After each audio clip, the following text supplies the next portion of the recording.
Han Li's Wuxia Adventures. Chapter 3404.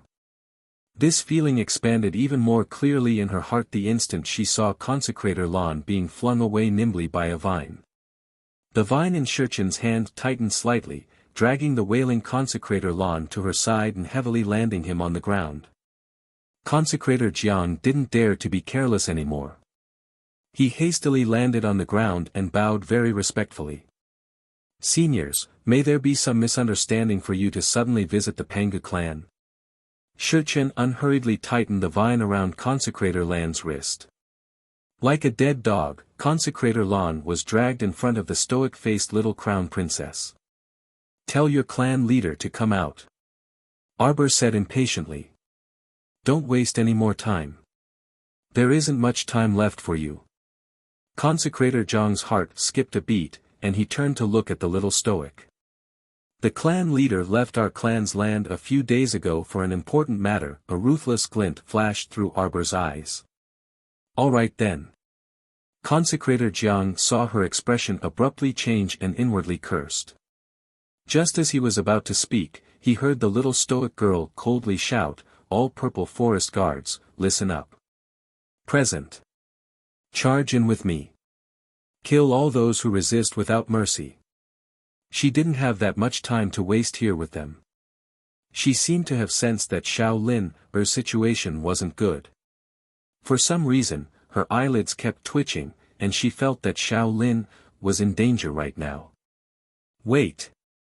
Consecrator Jiang couldn't resist shouting, "Princess! Our Princess Jing is here. You can speak with our Princess Jing if you need anything." Arbor abruptly turned her head, and her cold, electrifying gaze landed on him. Her patience had been completely exhausted. Even if the Jing clan's clan leader, Jing Ti, was standing in front of her right now, she didn't want to waste any more words with him. "Kill, kill, kill." The voices of the 500 purple forest guards shook half the sky. Consecrator Jiang only felt his heart tremble slightly, and he hastily shouted, "No, wait a moment. Our clan's land still has a lot of the people inside, listen up. I don't want to kill the innocent. If you stay in the tent obediently, I can spare your lives. Anyone who leaves the tent to resist will be treated as an enemy of this crown princess. Kill them all." Arbor opened his hand, and a large number of fiery evil mosquitoes swarmed out of the 100 Poison Valley. They flapped their wings and buzzed as they flew towards the camp. Soon after, hundreds and thousands of explosive birds also rushed out. They let out a series of cries and flew through the gaps between the vines like a swarm of bees, besieging the soldiers of the Proud Heroes Battalion who were desperately resisting the sand scorpions. Bang, bang, bang. These suicidal little things instantly exploded in the barracks, causing waves of miserable howls. More than half of the members of the Panga clan were hiding in their tents, not even having the courage to extend their heads out. All he could hear were the sounds of soldiers struggling to put up a desperate struggle, as well as the screams of agony. Sounds of phoenix chirping could be heard. Qing Wan and Huafeng were the first to enter through the broken vines. He opened his mouth and a stream of fire and ice beads shot towards the soldiers of the Proud Arrogance Battalion. All. The soldiers of the Proud Heroes Battalion who were struggling to resist the sand scorpions under their feet, a swarm of fiery evil mosquitoes, and explosive birds, were caught off guard and hit by the attack. Arbor led the crowd to kill their way in. As long as they saw anyone who blocked their way, they would cripple them regardless of the consequences. Chapter 3405. She didn't have the time to waste on these miscellaneous people right now. She was simply burning with worry. The fury in her heart was about to completely engulf this place. She increasingly felt that Xiaolin's breathing was weakening. It wasn't a misconception. Xiaolin was definitely in trouble. On the other side, Jing Minyao saw that the situation wasn't right and immediately pulled up Xiaolin, who was lying on the bed, out of the tent, running towards the sandy slope behind the barracks. Upon seeing this, Wang Liming and Jing Qiao also followed after her. Meanwhile, Jing Linyao was so anxious that she stomped her feet and charged out with 100 personal guards. Her heart ached incessantly when she saw the corpses of the proud Pride Camp soldiers lying around. This was all Jing Minyao, this brainless woman's fault. How many innocent soldiers had died because of her momentary willfulness? What right did she have to be so willful and reckless, making the innocent pay such a painful price for her willfulness? The more Jing Linyao thought about it, the angrier she became. She charged out of the tent with 100 personal guards and did her best to confront the swarm of evil fiery poisonous mosquitoes. Seeing her personal guards die one by one in the suicidal explosions of the explosive birds, Jing Linyao shouted angrily, "Arbor! Arbor! Get out here!" After she finished roaring out a string of curses, she turned around. Her face and body were covered in blood, and her eyes furiously met the little stoic's expressionless and cold face. She was standing far away on the other side of the sandy slope, staring at her with a cold expression. Her expression was like an ice-cold jade sculpture, without the slightest bit of human emotion. No, that wasn't it. It should be said that she didn't have the slightest bit of emotion toward strangers like them. She stood there like a jade sculpture, staring at others as if she was looking at corpses. Perhaps right now, she was looking at a mountain of corpses and a sea of blood. Other than the people beside her, everyone else was her enemy. Stop. Stop. What did they do wrong? They were only following orders. The person who truly captured your younger sister is Jing Minyao. She's already running towards the sandy slope behind the barracks. It's useless even if you kill them all. Over half of the Proud Pride Camp's 10,000 soldiers were dead or injured. Jing Linyao looked at the tragic scene in front of her and painfully closed her eyes. What right or wrong can there be in a war between two armies? Xiaomu gazed icily at Jing Linyao, and she remarked indifferently from across the sandy ground, "You still claim to be the invincible and victorious Princess Jing in vain. When you were 12 years old, you led your clansmen to defeat the 300,000-strong giant demon clan army. Didn't you kill anyone? Our positions are different. Why are you talking to me about right and wrong? Because it is your people who are dying right now. They are the heroes that the Panga clan raised after all the trouble. So, you feel sorry for them, don't you?"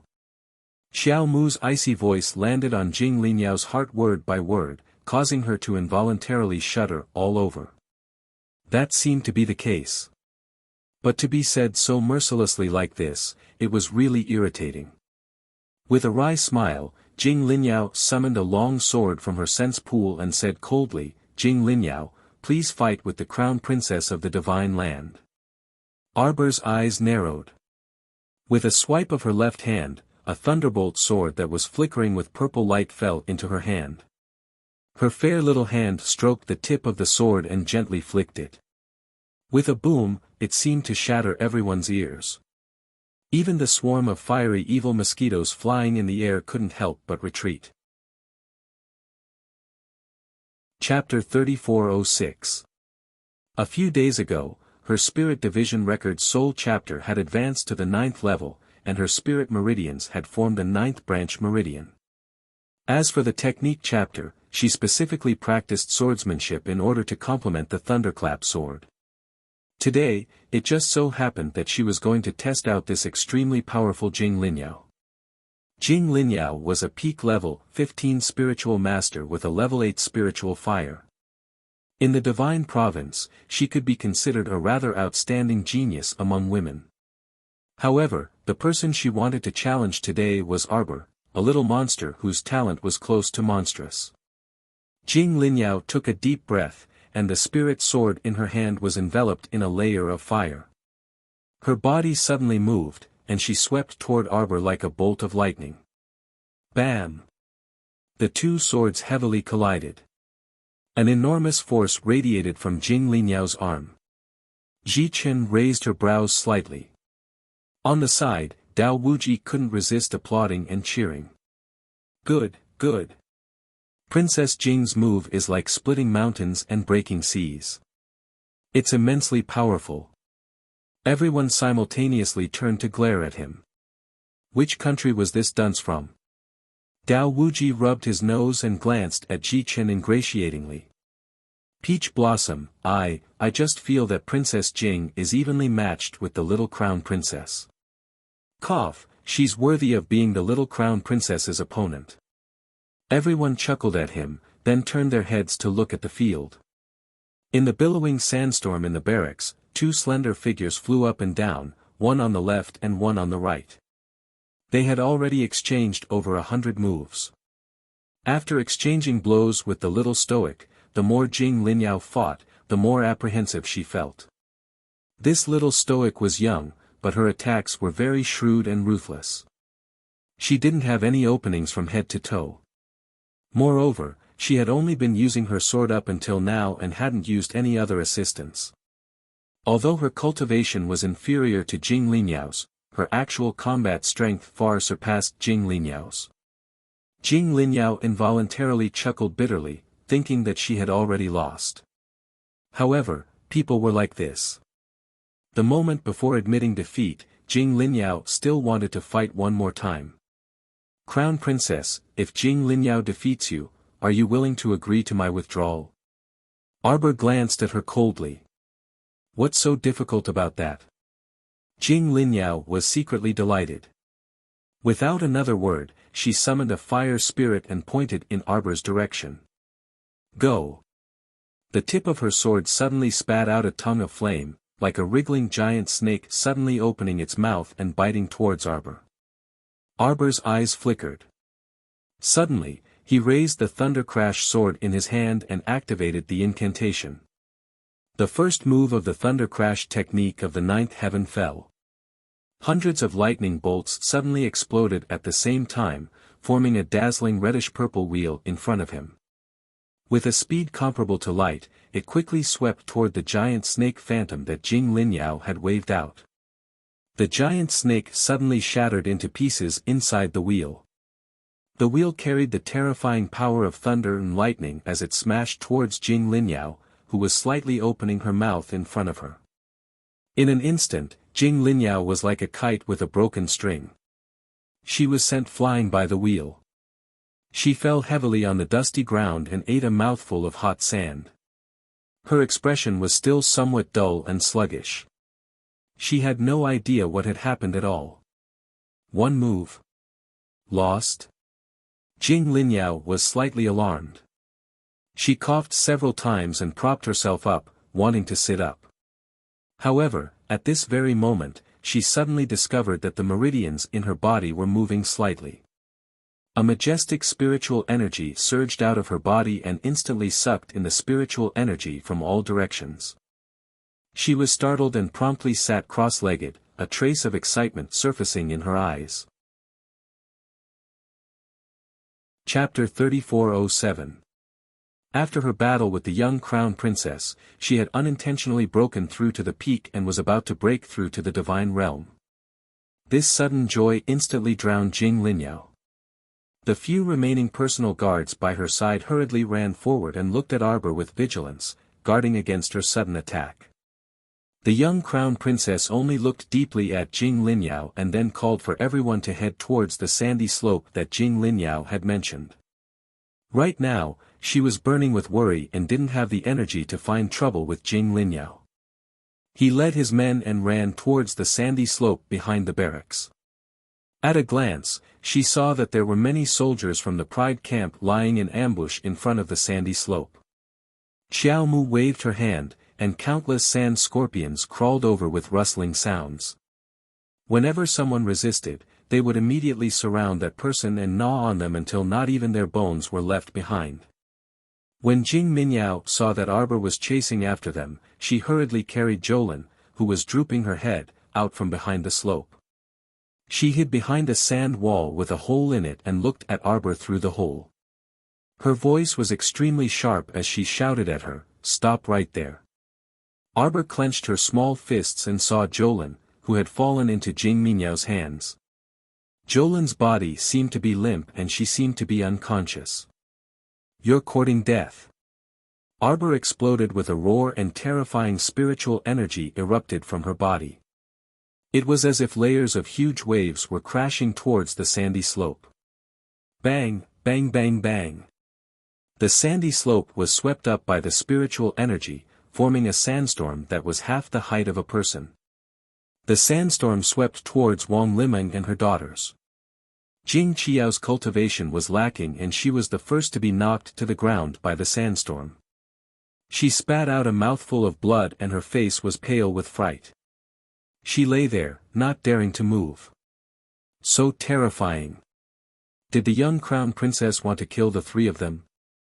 Wang Limeng was also shocked and cried out in alarm, "Crown princess, is there a misunderstanding? Let's talk things out." Min Min, quickly release the crown prince consort's younger sister. You didn't capture her in the first place. Wang Limeng was badly frightened and hurriedly reminded her daughter.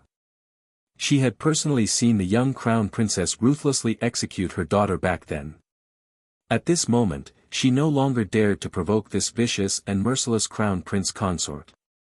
She was afraid that today's matter wouldn't end peacefully. Her Min Wang Limeng's face darkened and her palms were sweating. She hoped that her master Jing Ming's return quickly. Master had a transcendent god realm cultivator by his side. That was their Jing clan's ancestor-level figure. As long as old master and that transcendent god realm cultivator rushed back, they would definitely be able to save Min Min's life. Yet Jing Minyao's eyes had already turned red from anger. She clutched Xiao Lin's neck and hooted at Xiao Mu, "You! If you don't stop, I'll break her neck immediately."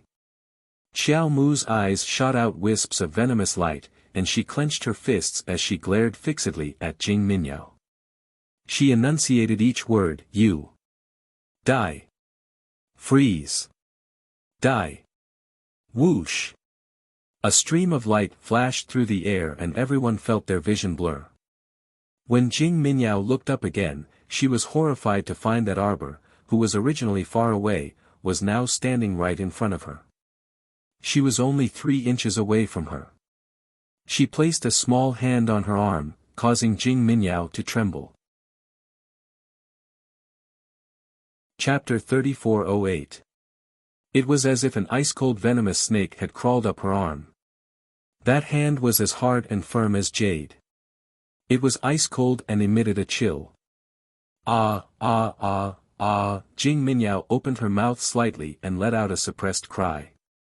She felt as if the little crown princess' 5 fingers that were squeezing her arm were about to crush her bones. Those 5 fingers that were as hard as iron clamped down on her arm, forcing her to let go of Jolin's neck inch by inch. Then, she was forced to raise her arm inch by inch. Wang Limeng's frightened scream sounded in her ears. Jing Minyao discovered that her hand was uncontrollably bent in the opposite direction until it was stretched to an angle that could not be stretched any further. A crisp crack sounded in her ears. The bones in her arm were broken. A piercing pain spread to her brain, causing Jing Minyao to let out a blood-curdling scream. Min Min. Wang Limeng was about to rush forward. However, the peony fairy quickly walked over and tapped her to the ground. "Big sister, you're wrong. Our Jojo is having a one-on-one duel with your daughter. How can you interfere and disregard the rules of the pugilistic world and come up to mess things up?" Wang Limeng looked at Jing Minyao, who had fallen into Arbor's hands, in horror. She kept praying in her heart that her master would come back soon, come back soon, come back soon. Bam! Arbor ruthlessly punched Jing Minyao's nose. Wang Limeng's eyes shrank in fear. She could clearly hear the sound of bones breaking coming from her daughter's face. Arbor reached out to take the limp Jolin and quickly checked her pulse. A trace of fury surged in her eyes. She stared coldly at Jing Minyao and coldly ordered, "Tie her up." Then, she ignored her and directly carried Xiao Lin, to the other side of the pit. She reached out and plucked a lustrous red bloodshed vermilion fruit from Paradise Planet. She took out a tray of holy water and placed the bloodshed vermilion fruit in it. Then, she took out a small knife that was as thin as a cicada's wing and cut open the very thin vermilion fruit with extreme speed and technique. He dug out half of the fruit and tore it open to feed Xiao Lin her. After that, he had her eat half a fruit and gave her a small bottle of healing medicine. Then, he reached out and massaged her chest and back for a while. He took out some silver needles and inserted them into several acupuncture points. Sister Peony. Go ahead, Jojo. The Peony Fairy ran to Arbor's side and looked at her with a smile. Help me look after my sister. In another 4 hours, remember to feed the other half of the fruit to her for consumption.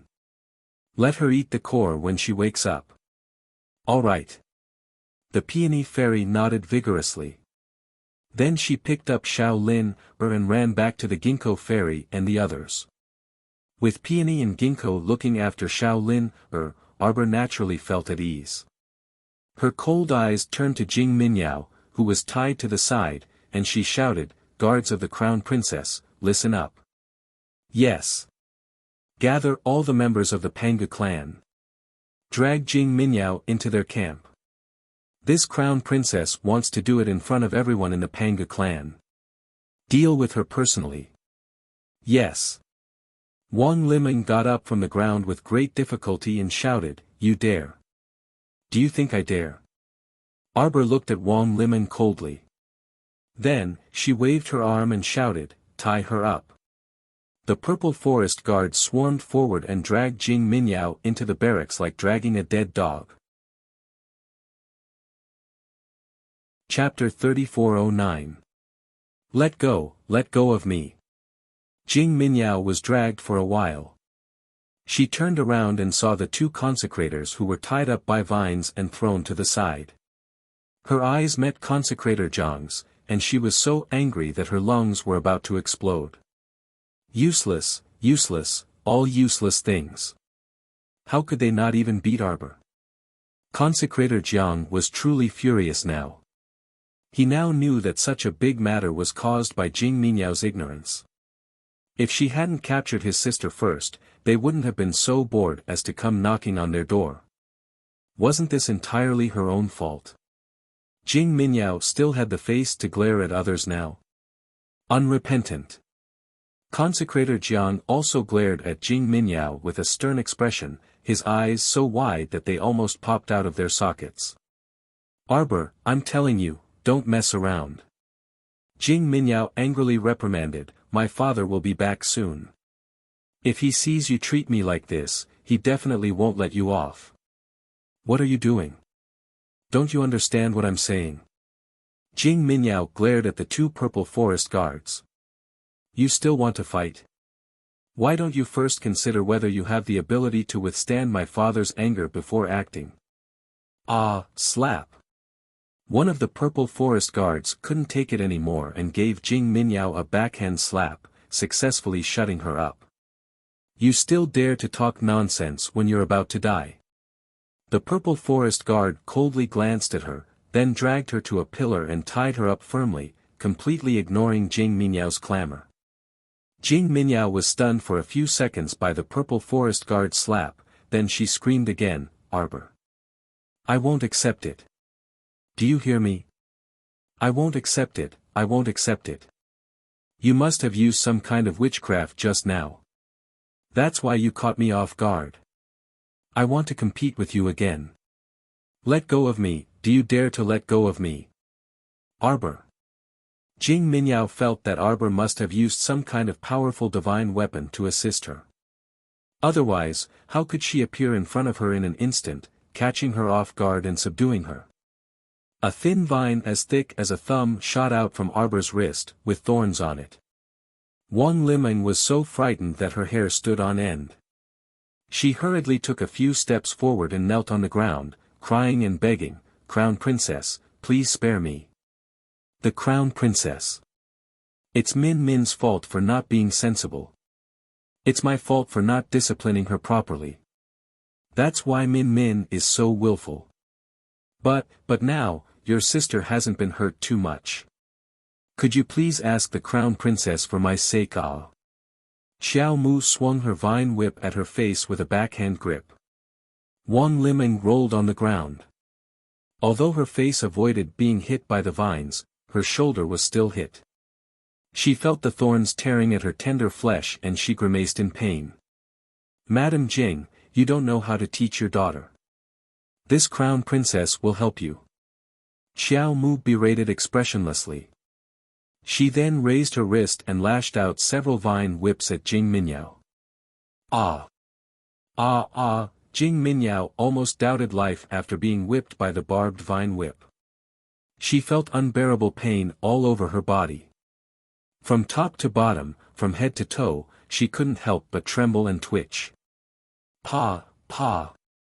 Xiao Mu didn't stop there, continuously lashing out several dozen vine whips at Jing Minyao. Who gave you the guts to touch my sister? When you kidnapped my sister, you didn't think this day would come, did you? Chapter 34:10. Jing Minyao. I seem to have warned you before. I told you not to have any crooked thoughts, and to stay away from me. I told you to know your place and behave yourself. You've turned a deaf ear to what I've said. Arbor whipped Jing Minyao's chest with her vine, causing the latter to let out a shrill scream. Arbor raised her vine whip slightly and lifted her chin. Her pair of beautiful eyes coldly stared at her, and she said indifferently, "Can you die a second time? Do you think you can come back from the dead this time?" Arbor leaned close to her ear and whispered, "I seem to have asked you before, do you want to die again? It seems that you've answered me perfectly with your actions." Jing Minyao shuddered slightly and looked at the expressionless little girl in front of her with a face full of fear. Her expression didn't change much from beginning to end, but in the bottom of her pair of eyes that were as black as a deep pool, terrifying saber light and sword shadows floated. "People of the Pangu clan, listen up." Arbor's cold voice was raised in the sky above the rolling sand and clearly fell into everyone's ears. "Today, it was your Pangu clan's third miss who captured this crown princess sister.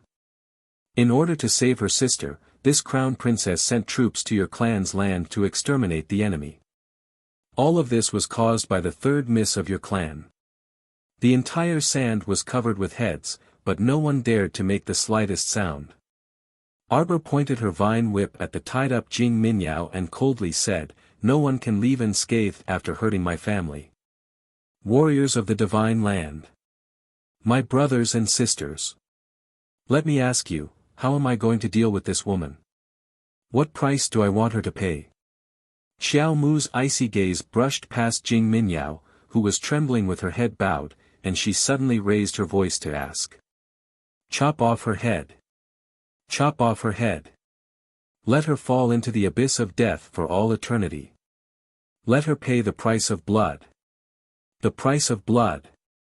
The purple forest guards shouted in unison. Although there were only 500 of them, their voices resounded throughout the 6 prefectures and 3 prefectures. Every word resounded in everyone's hearts, causing them to tremble in fear. Arbor raised his hand slightly, clenched his fingers into a fist, and raised it high. All the voices disappeared in an instant. Everyone present felt as if their hearts were being crushed. It was as if the source of all the words they wanted to say had been extinguished. Jing Minyao abruptly raised her head and glared at Arbor. She violently twisted her bound body and screamed, "Arbor! Arbor! It's not Minmin's fault." Wang Liming scrambled over and stood in front of Jing Minyao. She cried out miserably, "It's really not Minmin's fault. Min, tell me the truth. Quickly tell the crown princess that you didn't kidnap the crown princess sister. You didn't do it." Jing Minyao seemed to have thought of something and laughed out loud. She glared at Arbor with resentment and said coldly, "You think you'll be fine after saving your sister? Ha ha ha ha ha. I'll tell you the truth. The one who threw your sister into my hands is someone else." Xiao Mu dashed forward and ruthlessly kicked Wang Liming aside. She then grabbed Jing Minyao's collar, her eyes emitting a chilly glint. "Speak. What do you mean?" She didn't know why, but there was an inexplicable panic in her heart, as if something bad was about to happen. Chapter 34:11. Speak. What do you mean? From Wang Liming's tone, it seemed like Jolin wasn't captured by Jing Minyao. Then why did she appear in the Panga clan's territory? Crown Princess, Crown Princess. Wang Liming hurriedly crawled forward and wailed loudly, Minmin really didn't capture him. Oh Minmin, don't argue with the Crown Princess. Hurry up and tell me everything you know. The Crown Princess is reasonable and will definitely have her own judgment when the time comes. Arbor looked coldly at Wang Liming and didn't answer her. Wang Liming, this woman, was truly laughable. Did she think that she would let her off after Jing Minyao revealed the truth? Was there such an easy thing in this world? Arbor loosened her fingers, and her gaze landed coldly on Jing Minyao. Are you going to confess yourself, or do you want me to help you? Jing Minyao laughed heartily until she was out of breath. When that person threw your sister to me, he said, that person also said, when he threw your sister to me. He said that their people went to the lower star domain Seekong planet to visit your adoptive parents, ha ha ha ha. Arbor, are you surprised? Are you pleasantly surprised? Some ants from the lower star domain, take a guess. How long can they resist? Arbor glanced at her indifferently. Seekong planet is restricted by heavenly Tao. Even if they go down, their cultivation will only be suppressed. It's already pretty good that they can reach peak mystic cultivator. So what? Peak mystic cultivator, that's enough to deal with your family, right? Ha ha ha ha ha. Enough to deal with?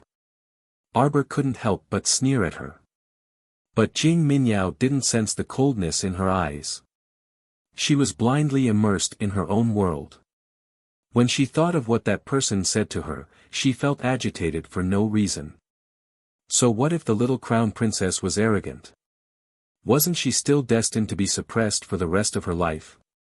She didn't believe that this woman would still dare to be so arrogant after capturing her family members. Arbor continued to stare at her expressionlessly. After a while, he spat out a cold sentence, hold down this woman's limbs and chop off her head. I want to let everyone know clearly. How dare you attack my family in Arbor? This is what you deserve. No, no, no, no. Wang Liming crawled forward in a panic and screamed, Crown Princess, you can't do this. You can't. Take her down. Arbor pointed at Wang Liming and ordered. The purple forest guards immediately swarmed forward, grabbing the wailing Madame Jing and forcing her to kneel on the ground. Wang Liming's entire body was pressed down, and she barely managed to raise her head. Her lips trembled as she shouted, Crown Princess. You can't be this rude. The Pangu clan has always been living in seclusion. You are trying to raise a war between the two clans by doing this. There will be no war. Arbor coldly interrupted her.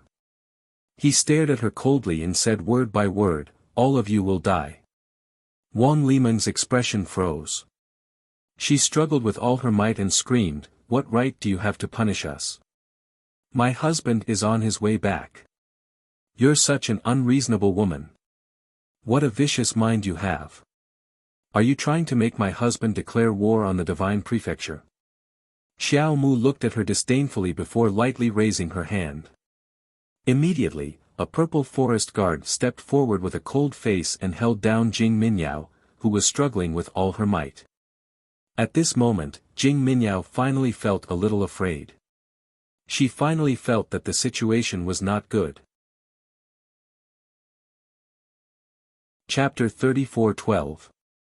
She couldn't help but yell, are you all dead? Come and save me. Do it. Following Jing Minyao's shouts, the sand field fell silent. No one made a sound.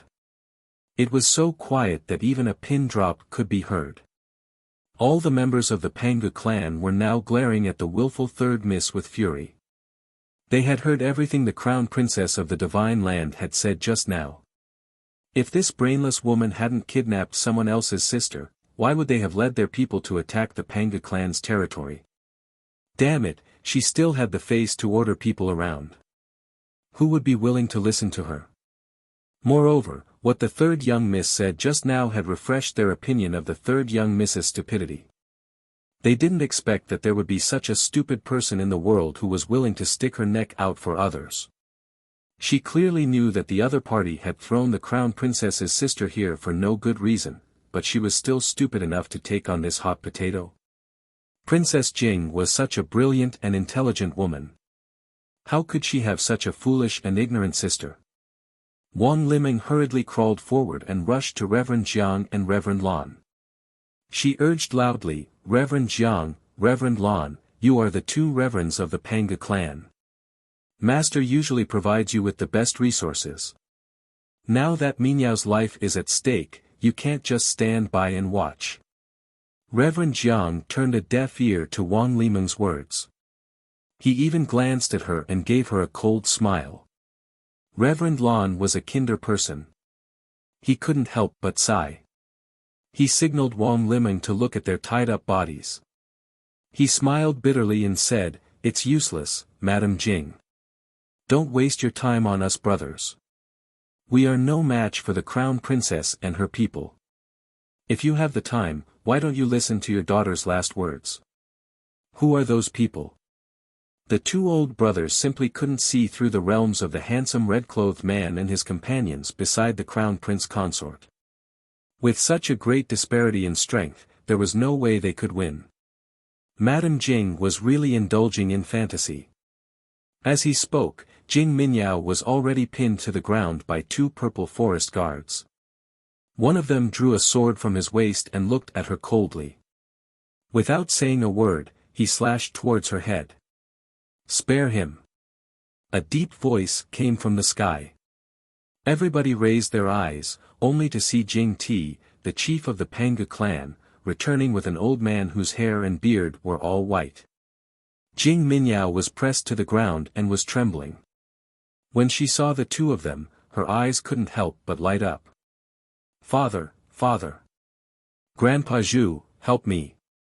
Help me kill this little bitch, ah!" A purple forest guard viciously smacked her on the head, causing her to fall heavily onto the sandy ground. She choked on a mouthful of hot sand, causing her to cough repeatedly. "Who are you? Quickly release Min Min," that elderly man that Jing Minyao called Grandpa Zhu berated with a cold frown and a furious glare. His entire body's suppression suddenly dispersed as he charged straight for Qiao Mu. Ma Shichen, who had been waving her small fan and watching the show with a smile, suddenly turned cold. In a flash, she arrived at Arbor's side. She opened her fan and lightly waved it. A sharp, cold light shot towards the old man. "What a shameless old thing! How dare you bully my Jojo?" The venerable Peach Blossom Immortal coldly scolded. Chapter 34:13. He pointed at the old man and sent out a beam of saint power that rushed toward the old man whose expression had changed slightly. The old man took a deep breath and shouted, "Who are you?" He hurriedly pulled out a saber from his conscience and held it in front of his chest. The moment the two collided, a surging force hit the back of the old man's saber. The collision caused his chest to tighten slightly, and his entire body to stumble back over a dozen steps before he managed to stabilize his body.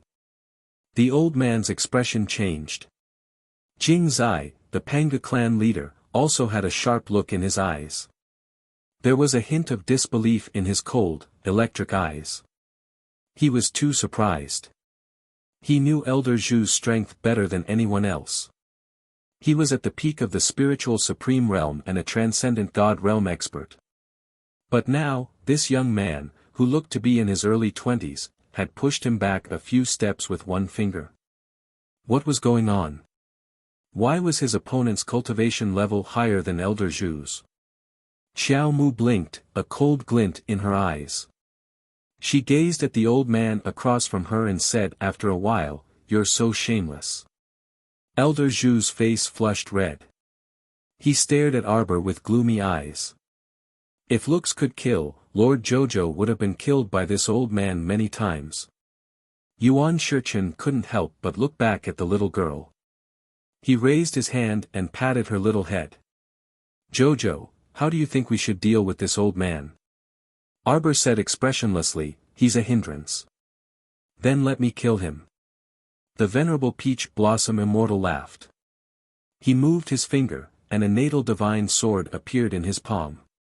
Without a word, he waved a beam of sword light at Elder Zhu.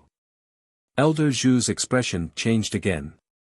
As he opened his defensive spiritual weapon, he grabbed the saber and rushed forward. The two of them soared into the sky and exchanged several blows in an instant. Elder Zhu was no match for them. Blood trickled out of his mouth, and he was shocked. Jing Zong was also secretly anxious. After all, from the looks of it, Elder Zhu wasn't a match for the beautiful man in red beside the crown princess. As time passed, Elder Zhu from his side would definitely lose. Jing Jia was anxious to save his daughter. He glanced at Jing Minyao who was pressed on the ground and then turned to Arbor. Crown Princess. I beg you to have your men stop immediately. The 100,000 soldiers that I brought back with me have already surrounded this place. You can release your spiritual sense and take a good look to see if I'm lying to you or not. Little Tai Sui's body moved, and in the blink of an eye, he was in front of Jing Jia. He leaped up and grabbed Jing Jia's neck. While Jing Ting was retreating, countless bodyguards around him rushed forward to protect him. Little Tai Sui smacked several people in a row, and in just a few minutes, it had arrived in front of Jing Ting.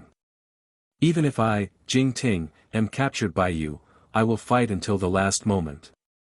Even if there is only one soldier left, without my order, the 100,000 soldiers of the Pangu clan will fight you to the death. Xiao Mu coldly stared at clan head Jing Ting and snorted. You probably aren't a fool, are you?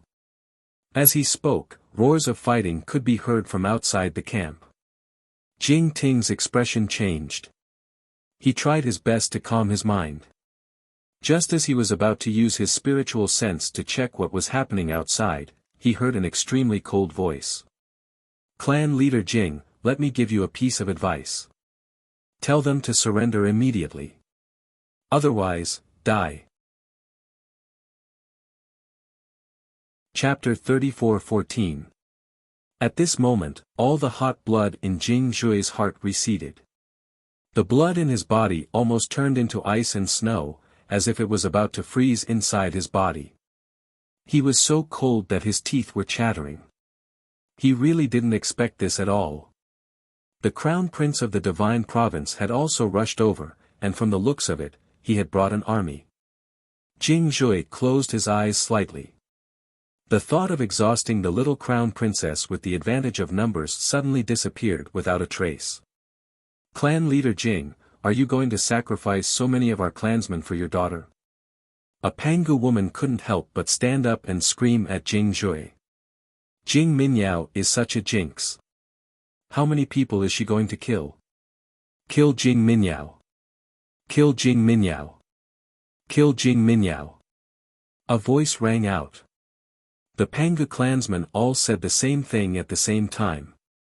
Their voices soared into the sky and stretched for thousands of miles. Wang Liming waved her hands with a pale face and roared at the crowd, are you even human?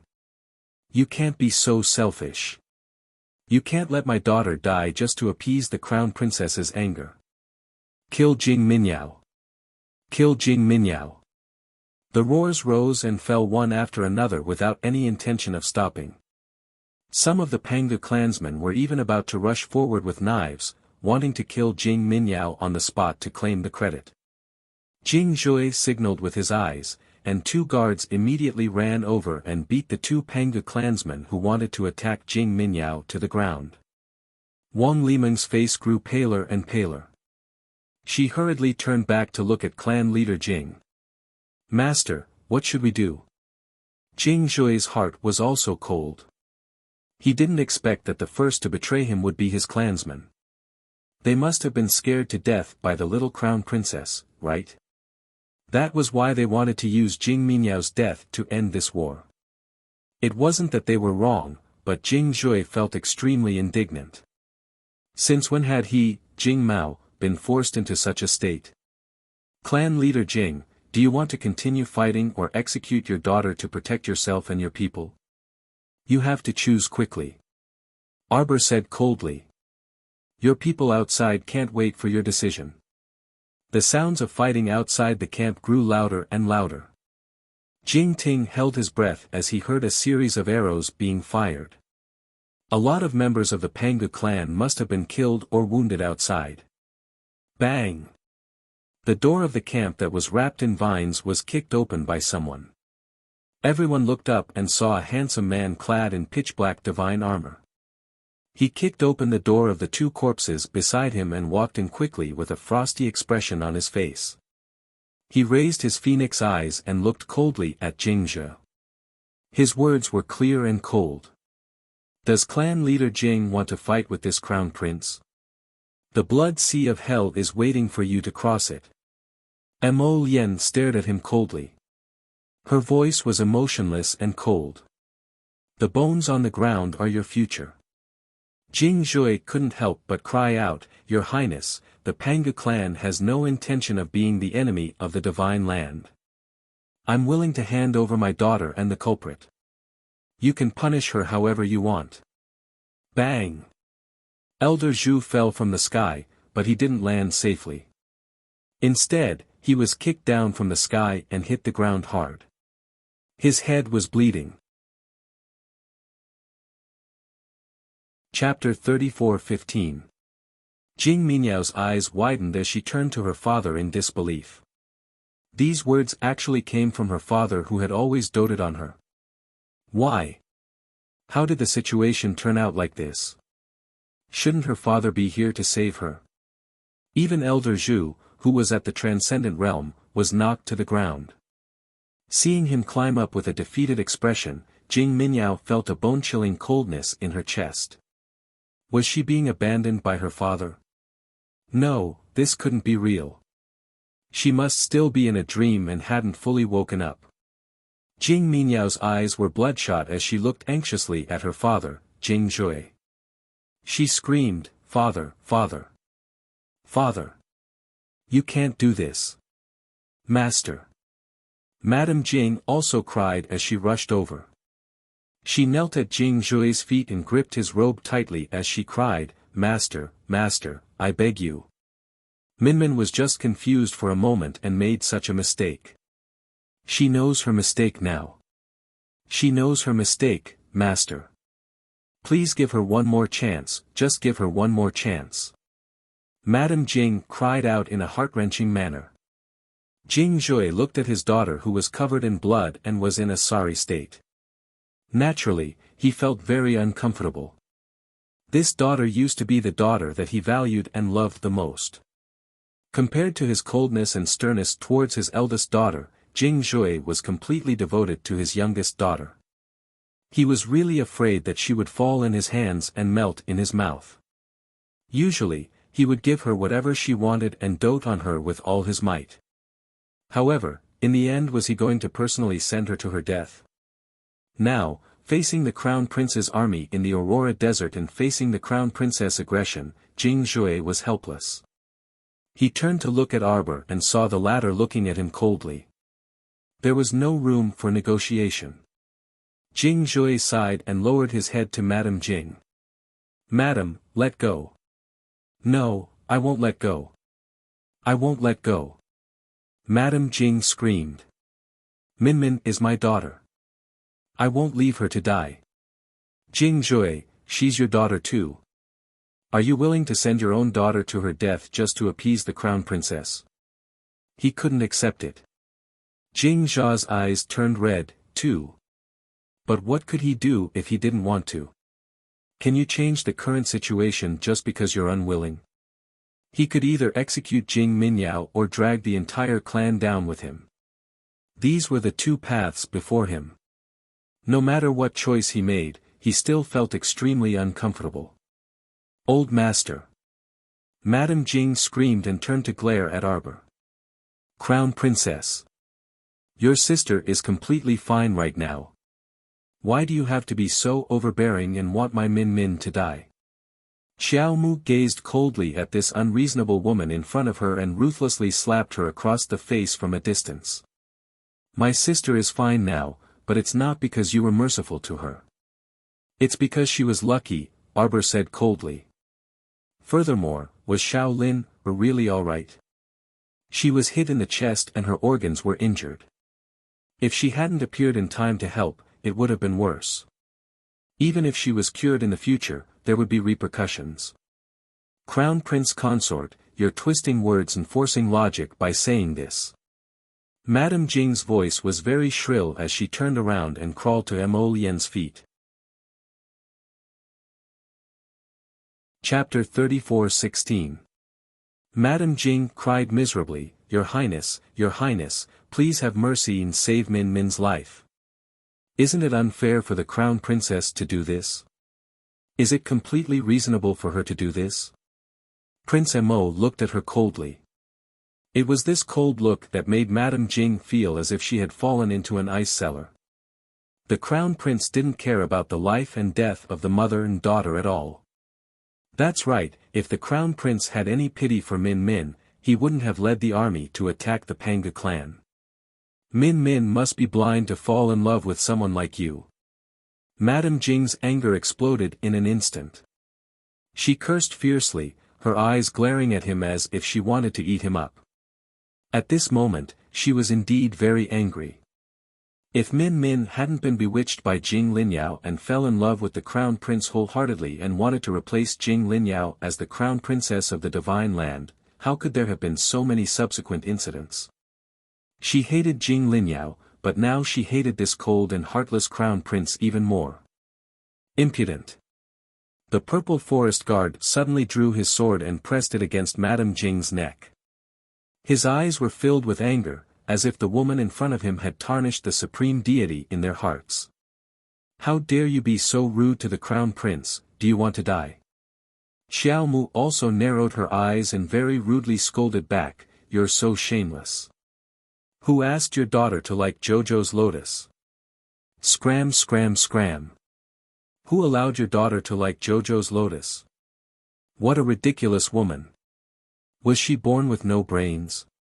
Mo Lian blinked, and he cheerfully strode to his wifey's side.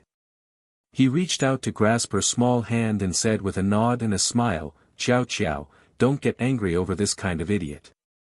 After we settle the matter here, we'll go for a stroll around Clear Pass City. Xiao Mu turned to look at him and nodded her small head. Just now, he was really angered by Wang Limeng. She didn't know what nonsense she was talking about, as if it was Lian's fortune to be liked by her daughter. In fact, Jojo's lotus didn't know this Jing Minyao at all. She hadn't even interacted with this woman twice. Moreover, even if he had seen her, he would only glance at her coldly from afar. He would not even spare her a glance.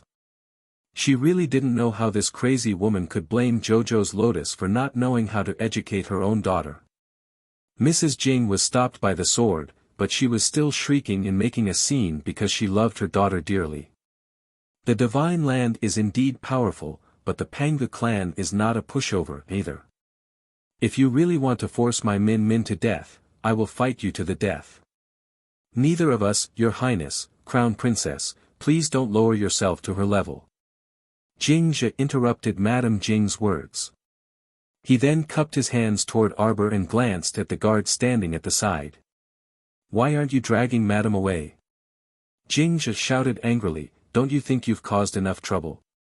Did they not see that all the members of the Panga clan were staring at her in disgust when they heard that she was going to fight to the death? No one would accompany her to her death. Because no one wanted to die. Why should they throw away their lives for a Jing Minyao?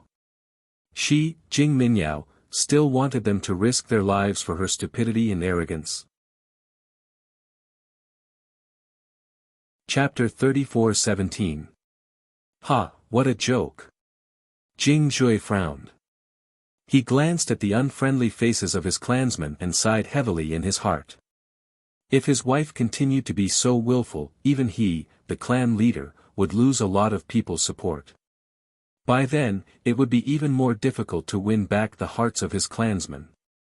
Let go. Let go of me. Madame Jing screamed and struggled with all her might. She turned around and glared at her husband viciously. She couldn't help but curse, Jing Jui, you useless man. You don't even care about your own wife and daughter. Jing Jui. Jing Jui. Don't forget what you promised me back then. You promised me that you would take good care of Minmin and me. Jing Jui. Jing Jui. Clan leader Jing narrowed his eyes and looked at Madame Jing coldly. He didn't say anything for a long time. He just watched indifferently as his clansmen tied up Madame Jing and dragged her away. Madame Jing's screams echoed in the air and lingered for a long time. She was like a plucked pheasant that let out a series of sharp screams before it died. Xiao Mu reflexively furrowed her brows. Her screams had clearly pierced her ears and made her feel very uncomfortable. Clan leader Jing. Mo Lien looked back at Jing Jia and asked coldly, you can start dealing with her now, right? Jing Jui's 5 fingers clenched tightly. His heart felt like it was being squeezed by an invisible hand. It was so heavy that he couldn't speak. Father! Father!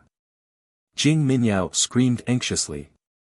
Her eyes were filled with a strong desire to live. She knew fear now. She knew that although she was the 3rd daughter of the Panga clan, she was still nothing in front of the Crown Prince and the Crown Princess of the Divine Land.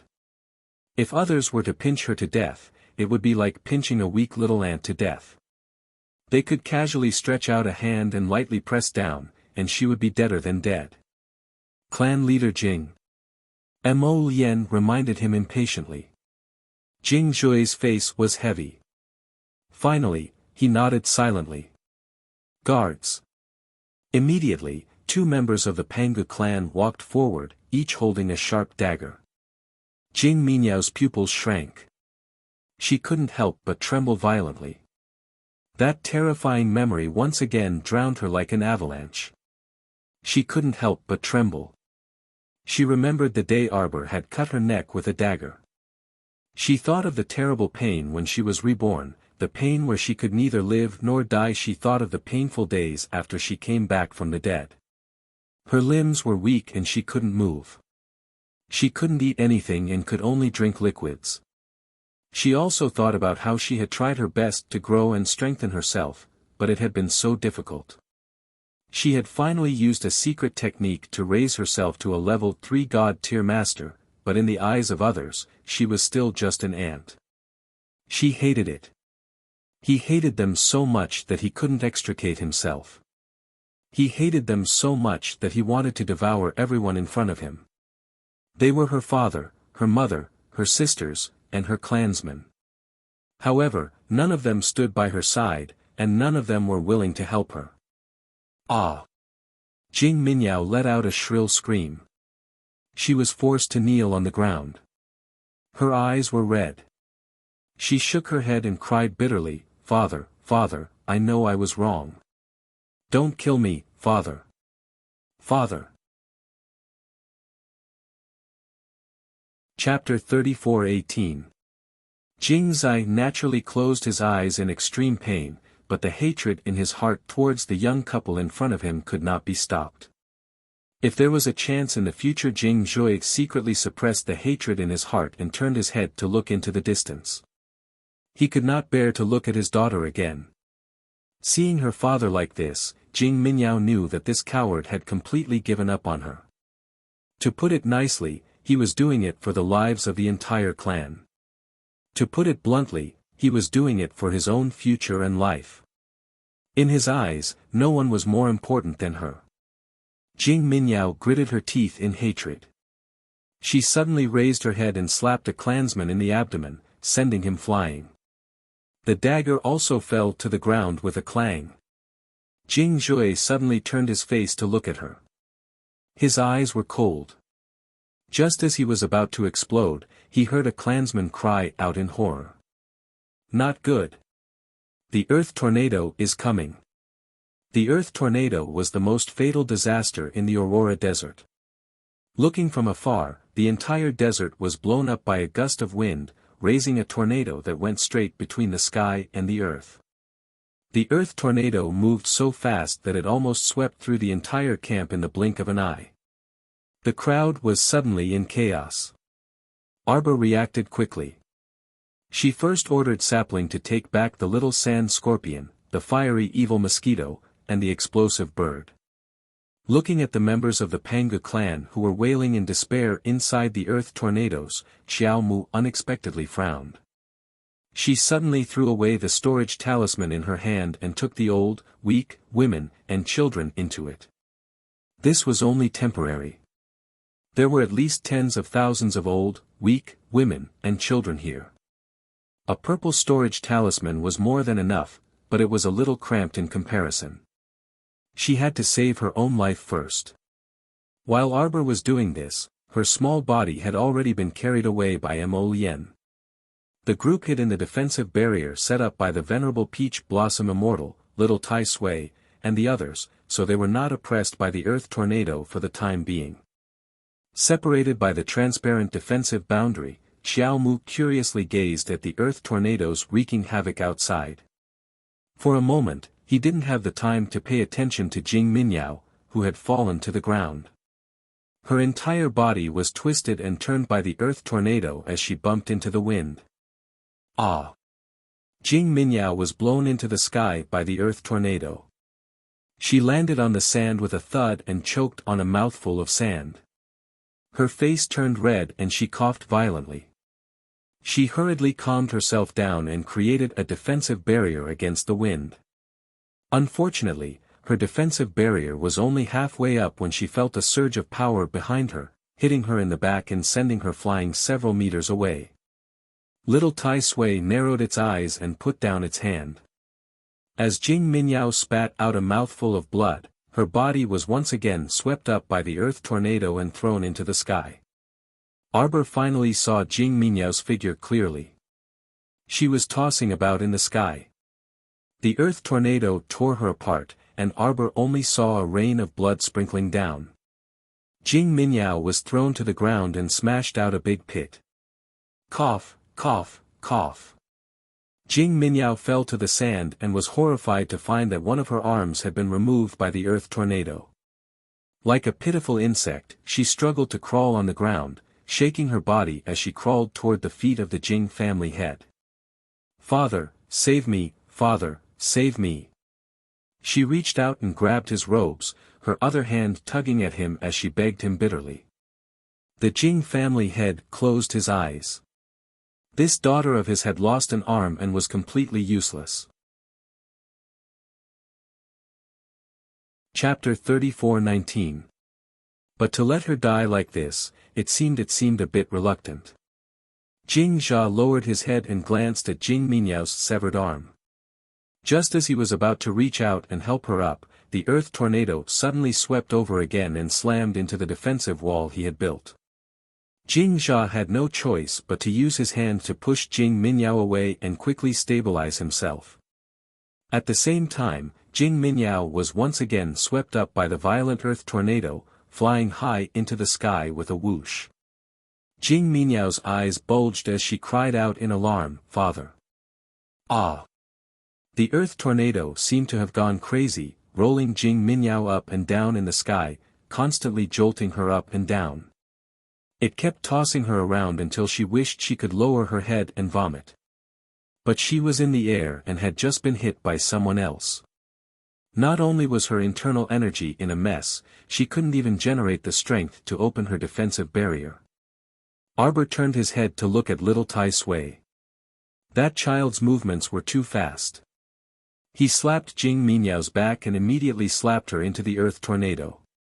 Then he turned around as if nothing had happened, but this time, Jing Minyao could only blame her bad luck for being swept into the earth tornado. Little Tai Sui didn't attack her again. It was as if the earth tornado had its eyes on her and wanted to sweep her up into the sky, but it made sense. On this sandy land, besides Jojo's group, there were only Jing Minyao, clan head Jing, and other personal guards. The rest of the old, weak, women, and children had all been thrown into the storage talisman by Arbor. Jing Minyao was now wandering in the sky, tossed up and down by the earth tornado again and again.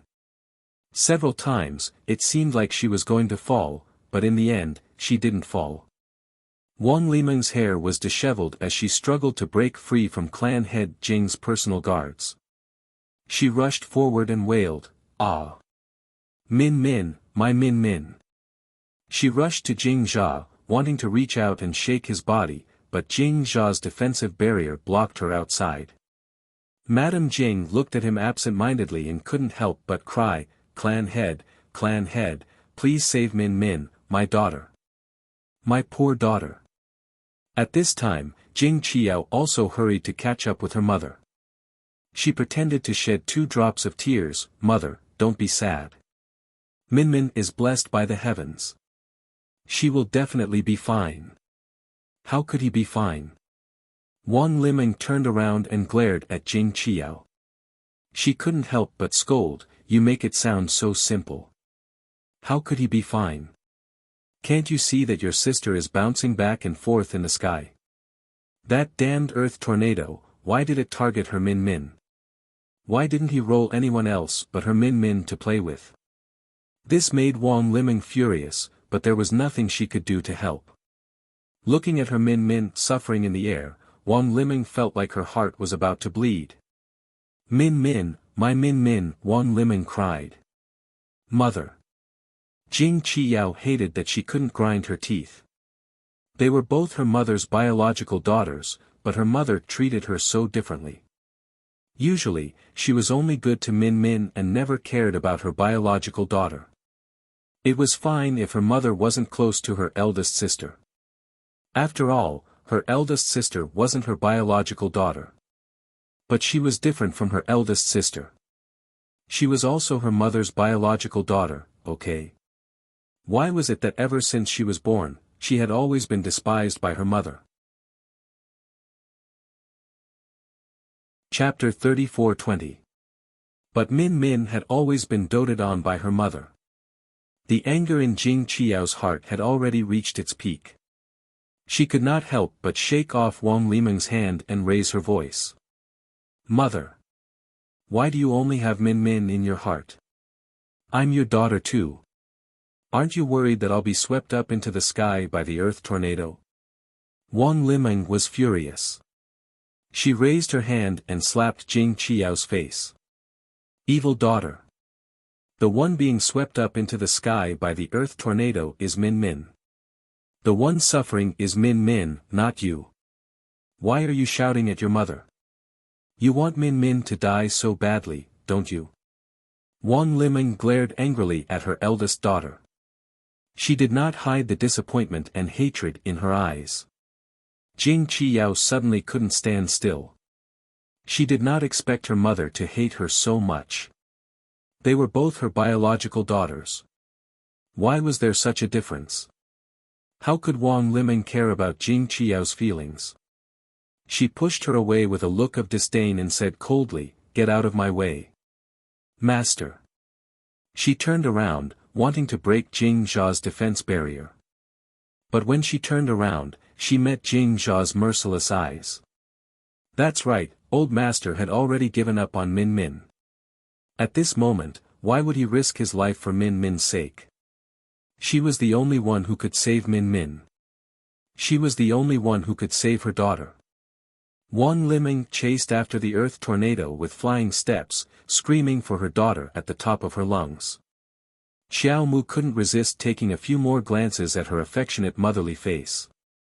The feelings of every mother in the world were probably the same. If the one swept up by the earth tornado at this moment was him, his mother, Wei Ziqin, would probably also be so anxious that she wanted to cry but had no tears. Arbor was stunned. She tilted her head and thought for a while. The earth tornado had already swept Jing Minyao far away. The venerable Peach Blossom Immortal and the rest removed the defense barrier around them. The little fellow tilted her head and stared blankly into the distance without saying a word. Yichen frowned and couldn't help but flick her head. "What are you thinking about, Jojo? What's there to think about this kind of woman who's too kind and spoils her son? Spoiling a child is like killing a child. This kind of woman is not desirable. Ma Shichen snorted and said. That's right, if it wasn't for Wang Liming spoiling her daughter so much, causing Jing Minyao to be domineering and arrogant, thinking that she was invincible and unparalleled in the world, the situation wouldn't be like this today. Mo Lien understood this little fellow, who was letting her imagination run wild, too well. He knew what she was thinking right now, so he whispered into her ear. Mother is not a woman like Wang Liming. Mother has taught you and Shaolin her so well. She's knowledgeable, gentle, and kind. She's different from them. Everyone was speechless. Your Highness, don't you feel guilty saying this? After Mo Lien finished speaking, she realized that there was only silence around her. She turned her head to look at Hu Jiechen and the others, who had a faint smile on their faces, and glared at them. What are you doing? Did she say something wrong?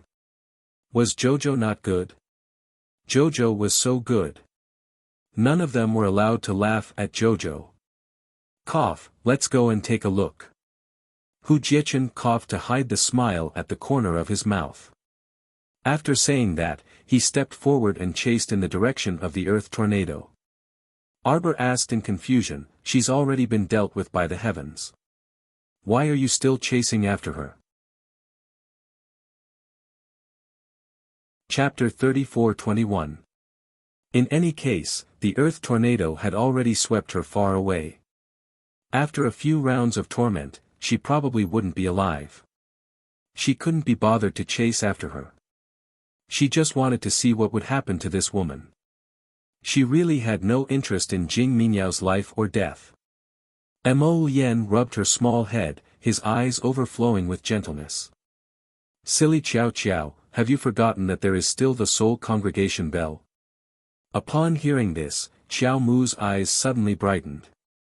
You're saying that the Soul Congregation bell is with Jing Minyao? Mo Lien nodded. Looking at how much clan head Jing and Madame Jing doted on her, I'm afraid it's true. Then what were they waiting for? Let's chase after them and take a look. Arbor hurriedly tugged at her husband's sleeve and ran after the Venerable Peach Blossom Immortal. The Venerable Peach Blossom Immortal had already drifted some distance away. He looked back and saw a large group of people following behind him. He couldn't help but call out, "What are you all waiting for? Hurry up." Mo Lien held Jojo's little hand and sped up, flying to Hu Shichen's side. The two of them had already spread out their divine senses and determined the direction of the earth tornado. At this moment, they looked at each other and quickly rushed in the same direction. The group was very fast and caught up with Wang Liming's group in a flash.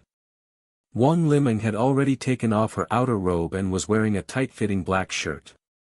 Jing Minyao was lying not far away from her. She was half sprawled on the ground, gasping for breath. Wang Liming took out an elixir from her space ring. She was about to feed her daughter when she turned back and saw Mo Lien and the others chasing after them. Alarm bells rang in her heart. She hurriedly grabbed her daughter and ran away. However, at this moment, the earth tornado that had gone far away suddenly swept over from afar like a mischievous child. Arbor and the others were dumbfounded. After all, this earth tornado was a little strange. It had previously wreaked havoc and left after torturing Jing Minyao to the brink of death. But now, it suddenly turned around and swept over again. Coincidentally, Wang Liming saw Arbor and the others and was in a hurry to escape with her daughter. As a result, the mother and daughter came face to face with the earth tornado. All of a sudden, they were swept up by the earth tornado and thrown into the sky again. Arbor looked at Mo Lien, Yuan Shichen, and the others speechlessly. What happened? Hee, could it be that this earth tornado knows Jojo? Everlasting Blade could not help but ridicule. Just now, when the earth tornado rushed over, anyone with eyes could clearly see that it was deliberately avoiding Jojo. Thus, strictly speaking, from the very beginning, this earth tornado didn't even collide with the defensive barrier set up by Ji Chen and the others. This earth tornado was created by Heavenly Tao. Everyone couldn't resist asking curiously as they looked at Arbor oddly. Lady Xiqiao could not help but lower her head to look at herself. Her gaze swept up and down her body, but she did not find anything wrong with her. I don't recognize it. When Mo Lien heard this, she couldn't resist bursting out in laughter. Jojo, this little oddball, was too comical. What did he mean by, I don't recognize it? Who could be that Earth Tornado's relative? Yuan Shichen chuckled and couldn't resist rubbing the little stoic's head with an icy expression. Heavenly Tao is definitely your relative. Chapter 34-22. That's right, it must be Jojo's relative. Otherwise, why would it always avoid Sir Jojo so harmoniously whenever there was a crisis? It must be because Sir Jojo was Heavenly Tao's relative. And he was a close relative. Arbor looked at the people in front of him in a daze, thinking that their thinking was a little weird. Who could be relatives with the illusory Heavenly Tao? How ridiculous. While everyone was talking, Wang Liming had already been spat out by the Earth Tornado and landed on the ground with a bang. That Earth Tornado seemed to despise Wang Liming very much and liked to toss around Jing Minyao alone. Wang Liming looked up at her daughter who was floating up and down in the Earth Tornado and screaming miserably from time to time. Her eyes were red from the pain and she couldn't stop screaming. Damn heavens, come at me if you have anything. Let go of my Minmin, Minmin. Bam! Jing Minyao was thrown down from the sky like a lump of rotten meat by the Earth Tornado and landed heavily on the ground.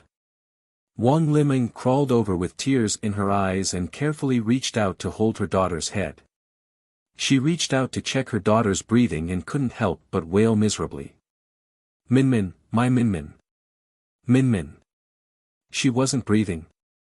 Arbor blinked and then seemed to think of something and said softly, could it be that because Jing Minyao came back from the dead and went against the heavens, Heavenly Tao finally thought of taking care of her, so it did this? Maybe it was because Heavenly Tao didn't have time before. Sir Jojo said with a straight face. Jojo, what you said makes so much sense. Qi Xianxian and the rest looked at her, not knowing whether to laugh or cry. Seeing her serious expression and that she deliberately lowered her voice to speak to them mysteriously, they couldn't help but have the urge to burst out laughing. Yes, yes, yes, Heavenly Tao's memory isn't very good. The corner of Yuan Shichen's mouth twitched as she said, previously, it forgot to take care of Jing Minyao. Now, taking advantage of this Earth Tornado, it suddenly remembered to take care of her. Arbor, originally, he didn't think that he was exaggerating, but after Yuan Shichen described it so vividly, why did it feel like he was a little brainless idiot? Bah! Arbor retracted his gaze. His face was tense as he suddenly pointed forward. What's that in her hand? Wang Liming laid on her daughter's body and cried for a while. Then, she took out a small bell the size of a thumb from her ring. After the small bell appeared in her palm, it immediately jumped into the air. Following a series of crisp bell chimes, the bell grew larger with each chime. It wasn't until it became several zhang large that its shadow was able to completely cover Jing Minyao who was lying on the ground. Only then did it let out a crisp sound and stopped moving in midair. Arbor suddenly jumped up, like a little leopard that had been released from its cage. With a whoosh, it jumped to Wang Liming's side. He Chen, Mo Lien, and the others couldn't help but cover their eyes. They saw the little guy kick Jing Minyao, who was lying on the ground, with a speed comparable to light, and sent her flying several feet away. Arbor waved his hand and an ice coffin landed on the ground with a thud, kicking up a small cloud of dust. This ice coffin was immediately enveloped by the light of the Soul Congregation bell. Arbor's eyes lit up. He raised his hand and caressed senior sister Su Shanshan's sleeping face through the layer of ice. At the same time, Jing Minyao's corpse was sent flying, landing on the sand with a loud thud. This was like a fierce hammer that landed on Wang Liming's heart. Chapter 34-23. As if someone had flipped a switch, Wang Liming jumped up and screamed as she charged towards Arbor. "Arbor, I'm going to kill you, I'm going to kill you." Wang Liming screamed as she charged towards Arbor. However, Xiao Mu didn't have time to waste words with her at this time. She directly kicked Wang Liming, who was pouncing at her, into the distance. With a wave of her hands, Xiao Mu bent down to pick up eldest senior sister from the coffin and laid her flat on the sandy ground. Jojo put away the ice coffin and quickly left the range of the soul convening bell.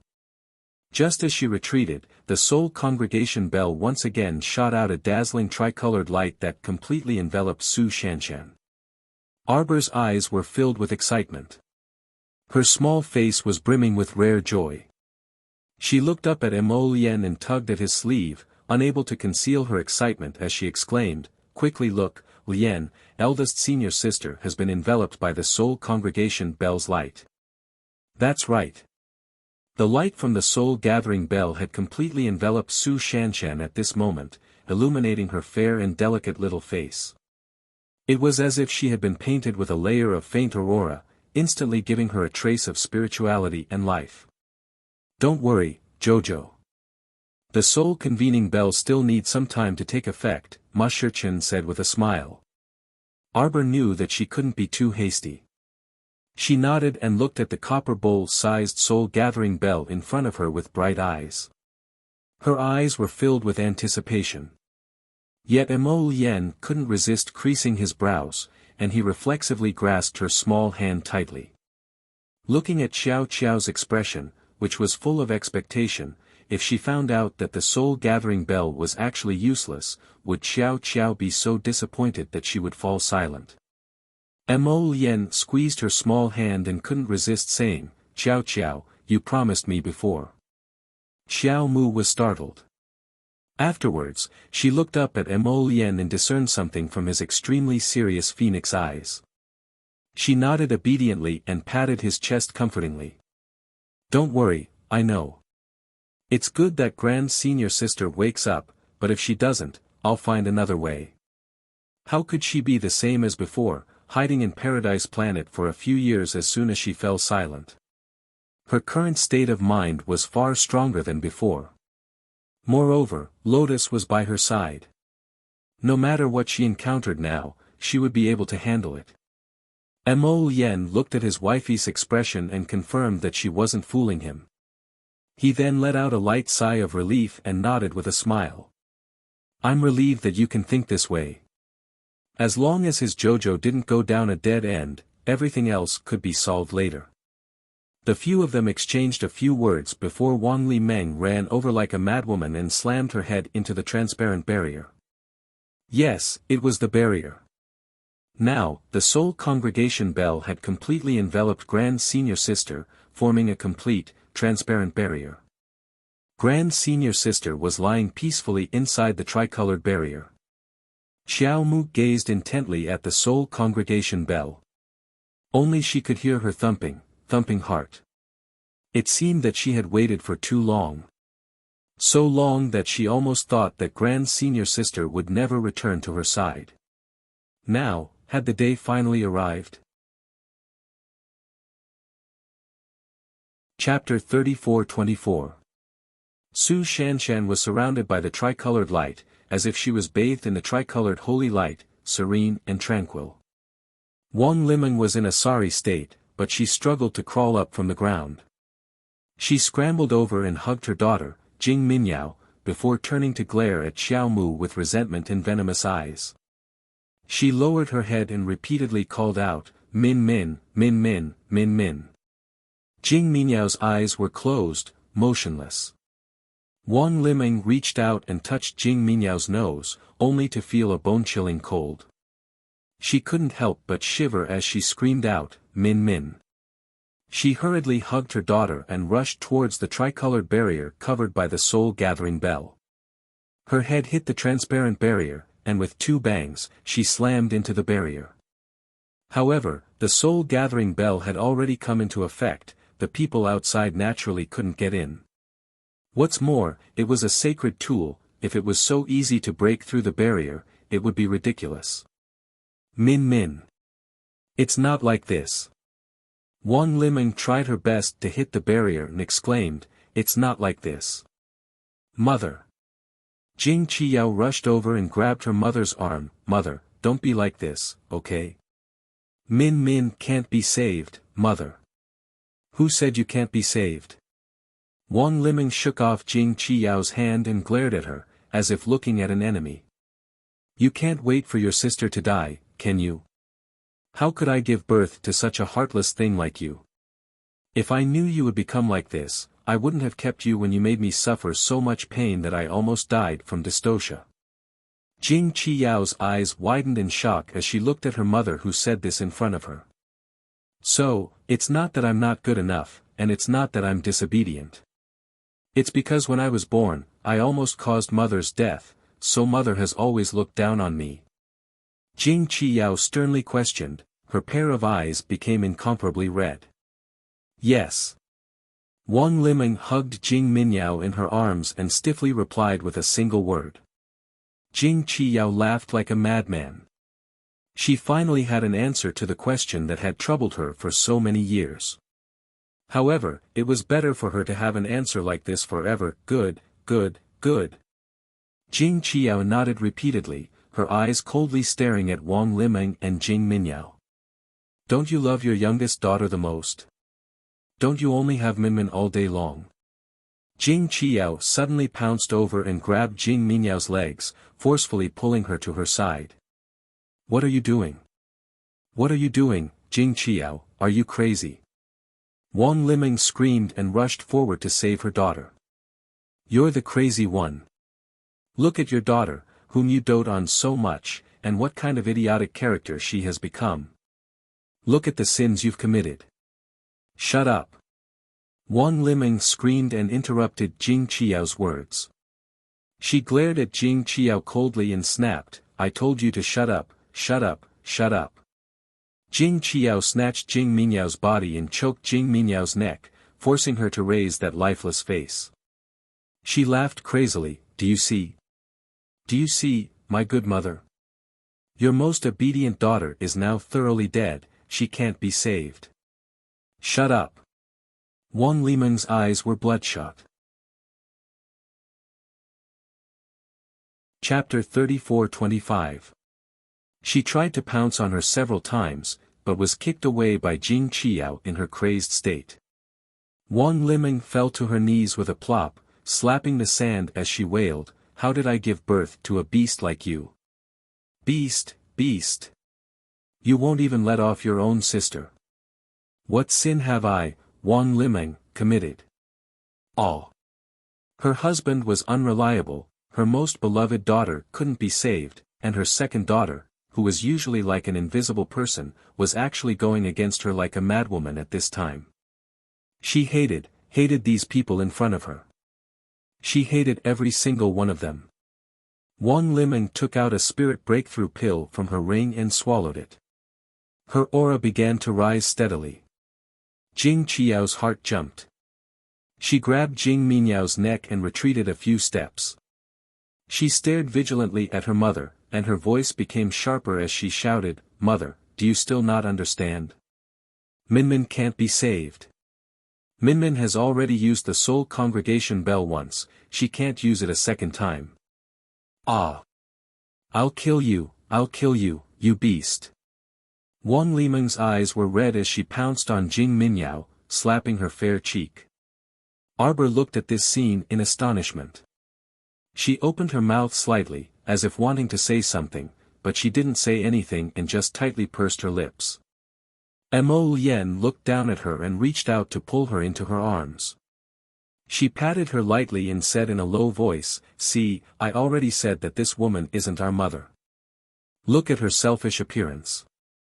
If it wasn't for her, how could the two daughters have ended up in such a situation where they were trying to kill each other?" Arbor slowly nodded. Her mother, Wei Ziqin, clearly knew that she wasn't her biological daughter, but she treated her as if she was her own for many years. Just like the third Madame, Huasher, who didn't give birth to her two concubine sons, but still treated them like her own. Whenever they encountered trouble, she would protect them like a mother hen. Humans have feelings. Even though they are not your biological children, they are still better than your biological children. If you treat your children well, it is impossible for you not to reciprocate at all. Although the madam of the third branch was a little ignorant, and it wasn't a good thing to spoil her son like this, Arbor could vaguely see a bit of his mother's shadow in this madam. Furthermore, Madame Hua was not like Wang Limeng, who spoiled her child excessively, so on the day of the birthday banquet, she had spoken out to help Madame Hua. This was the reason. They're both your daughters, but your heart is so biased. Arbor shook his head speechlessly. This Wang Limeng could be considered a weirdo. She had been holding a grudge against her for so many years just because she couldn't give birth to the child on the day she gave birth. Watching the mother and daughter exchange a few moves back and forth, everyone felt a little speechless. Jing Minyao's body was now thrown to the ground by them. After taking the medicine, Wang Limeng's power had greatly improved. Naturally, Jing Qiyao could not deal with her. Not long after, she was pressed under Wang Limeng's body and slapped on the back of her head again and again. Jing Qiyao was thrown to the ground, her head and face covered in blood. She couldn't help but scream. Gradually, her voice grew weaker. Wang Limeng was really ruthless. Slap after slap, her eyes were red as if she had gone mad.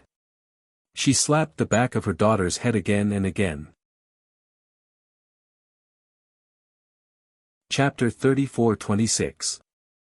Only when Jing Qiao's screams could no longer be heard did Wang Limeng come back to her senses. Ah! She screamed and looked at her blood-stained hands. Her hands trembled slightly. After shaking for a long time, she finally flipped Jing Qiao over. All of a sudden, she met Jing Qiao's angry eyes. Ah! She screamed and jumped up. She took a few steps back and sat on the ground. Arbor looked at this mother coldly. From the beginning to the end, they just stood by and watched. She didn't even care about her own daughter, why should others care about her? What a joke. Wang Limeng was obviously crazy. She kicked away Jing Qiao's body and staggered to get up. Holding Jing Minyao's cold body, she rushed toward the Soul Gathering Bell's tricolored barrier. Her head hit the barrier again and again. Wang Limeng screamed like a madwoman, "The Soul Gathering Bell is my daughter's, give it back to us." Soul Gathering Bell, before she could make another move, she was swept by a fierce gust of wind. Hugging Jing Minyao's body, she stumbled and fell to the ground. Are you done being crazy? Mo Lien frowned and indifferently retracted her right hand. She looked at her coldly and said, "Your other daughter was right. Jing Minyao has already used the Soul Gathering Bell once. Even if you give her another chance, it will still be useless." Who said it's useless? If you say it's useless, then it's useless. Wang Limeng was obviously crazy. Hugging Jing Minyao, she slammed into the barrier and screamed like a madwoman, "I don't care. This Soul Gathering Bell originally belonged to the Panga clan. It should be used by us." Bang! Before she could crash into that isolation barrier, Mo Lien had flipped her over and sent her tumbling backwards.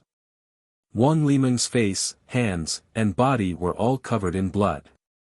It was unknown whether it was from killing Jing Qiao or from her own blood. She slowly got up from the ground with a twisted expression. Suddenly, she threw away Jing Minyao in her hand and rushed in the direction of Arbor. "I want you all to die." The venerable Peach Blossom Immortal's figure flashed and released several beams of saint power. Thousands of vines wriggled upwards and wrapped around Wang Limeng's body. At the same time, the swirling air around Wang Limeng's body filled the entire area. The venerable Peach Blossom Immortal narrowed his eyes and enveloped her in his defensive shield. Immediately everyone heard a loud boom. Wang Limeng's entire body was instantly minced into pieces. Pieces of her body fell from the top of her head. Blood rained down from the sky. Xiao Mu reflexively hid in Mo Lien's arms. She creased her small brows and turned her small head away in disdain. This Wang Limeng was like a lunatic. She actually wanted to use self-destruction to drag them down to hell with her. How could this be possible? Why didn't she think that there were so many transcendent realms present? How could they let her, a spirit master, self-destruct? It was simply a meaningless self-destruction. When Arbor turned his head to look again, Wang Limeng's figure was already gone. Mo Yen flicked her finger and a cluster of black flames landed on the corpse on the ground. It burned her until there were no bones left. Burn Jing Minyao and Jing Qiao too. Arbor looked at Jing Qiao, who was facing the sky with her eyes wide open as if she was questioning God why she was treated like this.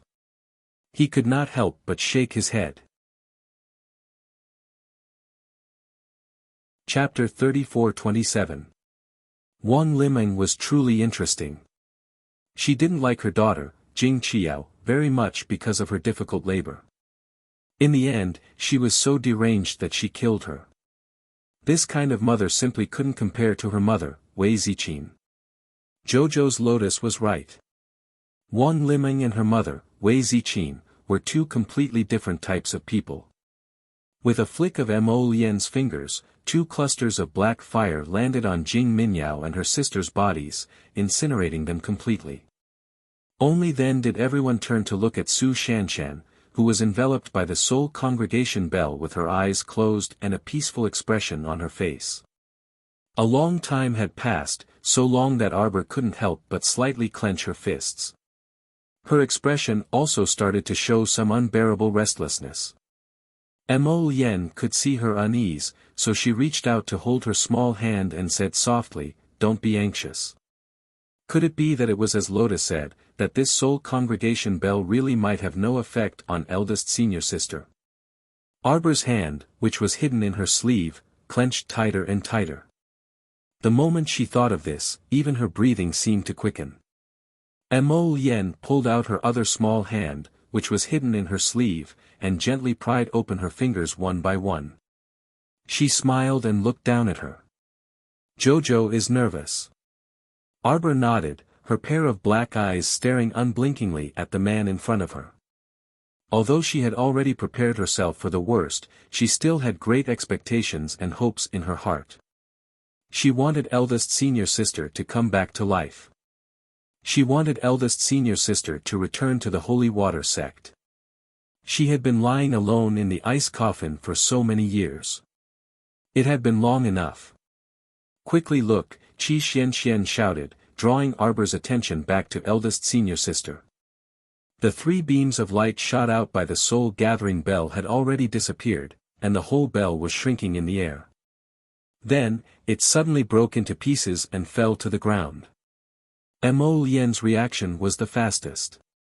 With a turn of his body, he had already arrived at Su Shanshan's side. With a move of his finger, a thin piece of white brocade unfolded and floated in the air, catching many of the fragments. The white cloth and a handful of shards fell into Mo Lian's hands. Mo Lien lifted a corner of the white satin and nodded in satisfaction. He then turned to smile at Xiao Mu, who had hurried to his side. Although this sacred weapon is useless now, its fragments can still be reused. Xiao Mu nodded with a before saying apathetically, although this Soul Congregation bell is a sacred weapon, it is a consumption-type sacred weapon. If we really want to compare, it is inferior to my feral, ink. Mo Lien, the venerable peach blossom immortal beamed. "Zhou, quickly see if your senior sister has woken up." Arbor nodded and quickly walked to Su Shanshan's side.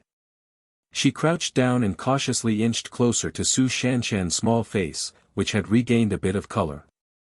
Her fingers very gently touched Su Shanshan's face. The feeling under her fingers was still very icy. Arbor almost didn't dare to touch her to see if she was breathing. Was this really just an empty joy? The little fellow's eyes were filled with disappointment. Before this, she had repeatedly warned herself to be calm. She had to be calm. She couldn't have too high of an expectation for anything, so as to avoid being endlessly disappointed. But actually she still couldn't help but feel a little elated in the depths of her heart. Qi Xianxian and the rest cautiously glanced at Arbor. Chapter 34-28. Everyone looked at each other. Liang Qingqing could not help but say in a small voice, "Jojo, your eldest senior sister seems to," she could not continue, but everyone knew what she was trying to say. It seemed to be useless. That's right, the soul-gathering bell had no effect on Su Shanshan. Although Su Shanshan was lying on the sandy ground, she did not have any reaction until now. Logically speaking, if the soul-gathering bell was useful, no matter how weak she was, she should have slowly opened her eyes. Maybe it's because eldest senior sister has been gone for too long. This soul-gathering bell can't gather all of her soul for the time being. Don't worry, Jojo, we'll take it slow. Mo Lien felt that her comforting words were a bit dry. Arbor inched closer to her white jade-like face. She bit her lips. The disappointment and grievance in her heart was about to turn into the water of the ocean and surge out. Was it really impossible? She spent so much effort to save eldest senior sister, but in the end, she still failed. Everyone saw that the little fellow was in low spirits. They could not help but surround her, wanting to say a few words to comfort the little girl. But right at this moment, Su Shanshan seemed to have heaved a sigh of relief. She took a deep breath and exhaled again. She suddenly opened her eyes and coughed. Qi Xianxian, Liang Qingqing and the rest all opened their eyes wide. Mo Lien, Hu Jinchen and the rest were also slightly surprised. The soul-gathering bell really had the effect of gathering souls. Su Shanshan gasped for air and coughed heavily. She hadn't coughed for a long time. Arbor felt that the hand that she stretched out was trembling. She held her thin face. A pair of sparkling eyes, as if containing the most beautiful stars in the world, stared straight at her. Su Shanshan's eyes finally focused and fell on Arbor. From the initial confusion to shock, and then to joy, her eyes stared straight at Arbor for a long time. As if her brain was not enough, she dazedly tried to recall something, but also as if she could not remember anything. She just stared at her blankly. Cough, cough, cough. She subconsciously grasped Arbor's small hand tightly. For a moment, she was in a daze, feeling as if she didn't know what day it was. The junior sister in front of her had become even more exquisite, as if she was a few years older than her 12-year-old self. Big liar. Arbor bit his lips and spat out 3 words. His eyes were glowing with a faint red light as he stared at Su Shanshan without blinking. It was as if he wanted to freeze time at this moment. Su Shanshan's dazed eyes gradually became clearer. She wanted to speak, but she was choked by the air in her throat. She coughed violently, and Xiao Mu helped her up as she struggled. Little junior sister. Su Shanshan's voice startled even herself. That voice sounded like it had been crushed by countless wheels. It was so hoarse and dark that it made her feel a little apprehensive. Little junior sister, what's wrong with me? Su Shanshan looked confused. Big liar. Arbor looked at her with an aggrieved expression and wanted to punch her. But she decided against it. Eldest senior sister had just woken up, so her body should be very weak. You are all liars, Jojo said. When we were in Qinghe town, you said you would accompany me in the future and wouldn't let me be alone. Chapter 34-29.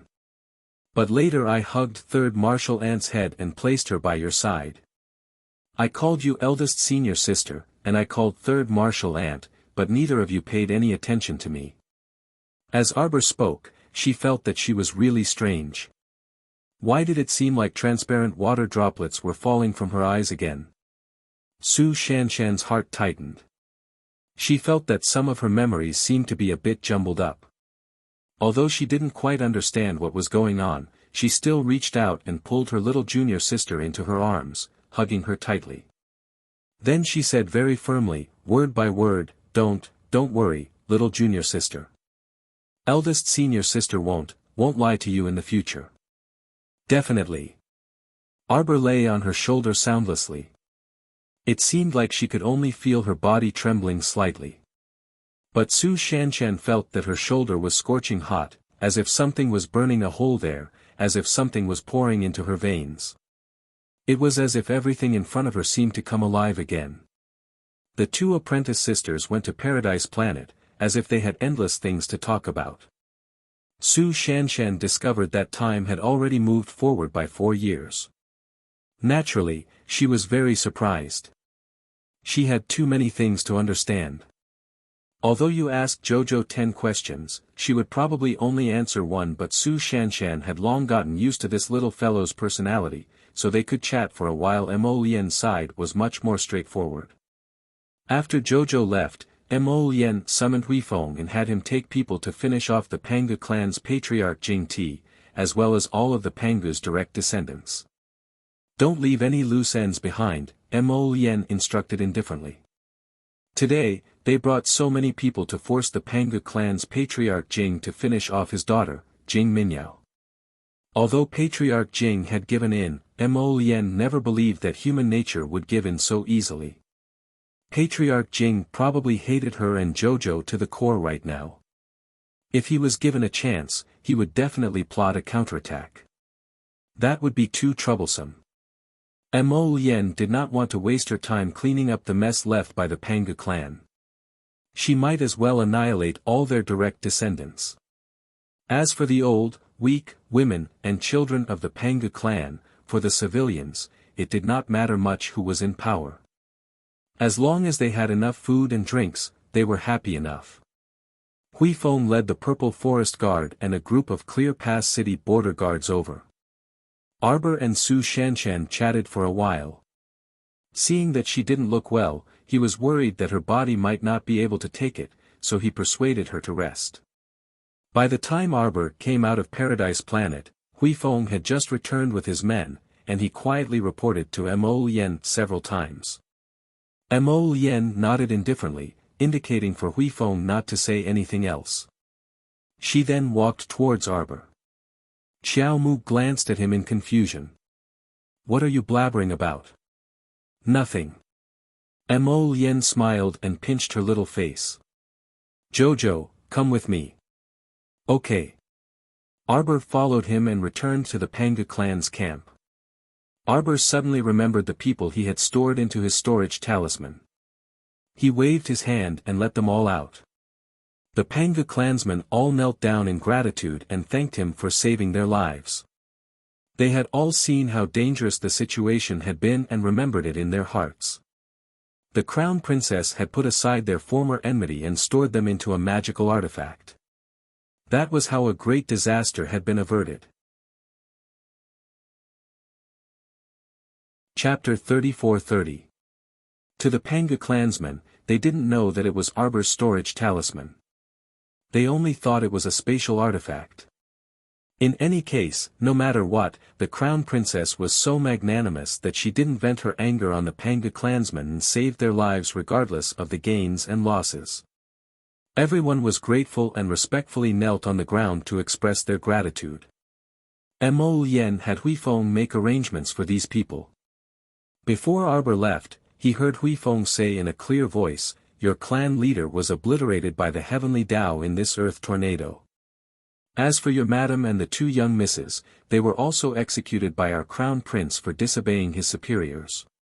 You don't have a leader now. You should first elect a new leader and then talk to our crown prince." Arbor looked up at Mo Lien curiously. Jing Jia is dead. Mo Lien smiled and nodded. Yes. You sent someone to do it? She remembered that Jing Jia was still alive and well before they left the camp. Mo Lien didn't deny it. He nodded and held her hand. Jojo, don't be afraid. Arbor was speechless. What's there to be afraid of? Mo Lien blinked and looked down at her. Don't you think I'm scary? Miss Qiao shook her head and hugged his waist. Everything you do is for me. Why would I think you're scary? Plus, you're so beautiful. Nothing you do is scary at all. Sir Jojo rolled his eyes and looked away. Huh? What was Jojo thinking just now? His expression was a bit cute. Mo Yen couldn't help but ask curiously, Jojo, what were you thinking about just now? Nothing. Seeing that Mo Yen was determined to get to the bottom of things, Arbor quickly changed the topic. What did you say you were going to take me to see? Come take a look, Xiao Xiao. Mo Yen pulled her small hand and led her into an airtight wall made of sand and soil. As soon as he walked in, he was dazzled by the white spirit coins on the ground. Is this where Jing Jia keeps his spirit coins? Arbor grabbed a handful of spirit coins and found many jade stones buried underneath. She took out a piece and looked at it. A rare smile appeared in her eyes. This jade is not bad. Get someone to take it out and polish it. Make more blank jade talismans for me. All right. Mo Yen naturally agreed happily. She pulled Arbor to a small table at the side, took out a black spatial ring, and placed it in her hand. Clan leader Jing is dead, but his spatial ring is still here. Take it and see if there's anything useful inside. Arbor nodded. Recently, she had organized the Heavenly Province Assembly and the Heavenly Pill Auction. Nurturing people to draw talismans and refine pills was like burning money every day. She had to send them a batch of talismans and herbs every few days. She probably wouldn't be able to make a profit in the first year. However, when these little guys grew up, she wouldn't have to worry about making money every year. Moreover, nurturing a group of talisman masters and alchemists would be very beneficial. If she wanted to do something in the future, she wouldn't feel that she was short of manpower. Arbor used her divine sense to open clan leader Jing's spatial ring. She found that there were many things inside. It was enough for the Heavenly Province Assembly and the Heavenly Pill Auction to burn money for a while. Moreover, there were so many spirit coins on the ground. It should be enough. Arbor happily put all the spirit coins on the ground into a storage talisman. Then, she followed Mo Yen out. Your Highness. Chapter 34-31. Two purple forest guards pushed a bearded, doddering old man over. They shoved him to the ground and used their feet to stop him from struggling. Your Highness, this person is sneaking around here. Who is he? Speak. Who are you? Mo Yen looked at him coldly, a cold glint flashing through her eyes. This person was hiding here sneakily, he was most likely a servant of the Jing clan's direct line of descent. Was he waiting for an opportunity to take revenge? She had to see if she was cut out for it. The Divine Province's Crown Prince and Crown Princess sure aren't impressive. Slap. Before the old servant could finish, the purple forest guard slapped him across the face. His face tilted slightly to the side, and his hair fell messily to the ground. His wrinkled old face suddenly showed a trace of twisted hatred. You bunch of bandits. Not only did you steal our clan's treasure, the Soul Congregation Bell, you even instigated those spineless shrimp clansmen to submit to you. And now, you even killed the clan head and madam. Oh. Arbor sized up the old servant from head to toe, then asked coolly, who are you to the Jing clan head? You don't need to know. Slap. The purple forest guard slapped him again in anger at his arrogant attitude. How dare you speak like that? The purple forest guard glared at him, then turned to the young crown princess. Crown princess, this subordinate must deal with this person. Arbor glanced at him and nodded. Since you're so loyal, go accompany your clan head and madam. Fear flashed through the old man's eyes, then he put on a fierce front and angrily rebuked, wait. Xiao Mu turned her head to look at him with a spurious smile. If you really are a loyal old servant, then where were you when I killed your clan leader just now? Why didn't you jump out to protect your master? You're afraid of death, aren't you, old man? Since you're just a sneaky villain, can you stop trying to flatter yourself? The purple forest guard glanced at the old man with disdain. He grabbed the old man's arm, pinned him behind his back, and pushed him. "Let's go." He was an eyesore. He was really annoying their little crown princess. "Crown princess, this old servant wants to make a deal with you." The old servant suddenly became anxious and shouted while twisting his body. "Since it's a deal, then show your sincerity. Why do you have to be so pretentious?" Arbor looked at him coldly. This old man had been secretly hiding here and sneakily looking around. He had originally been waiting for her and the crown prince. He had even put on a disgusting expression of loyalty to protect his master.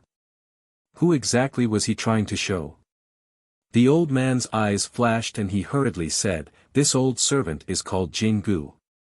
"Yes, I am clan head Jing's personal servant." Arbor didn't say anything and waited for him to continue.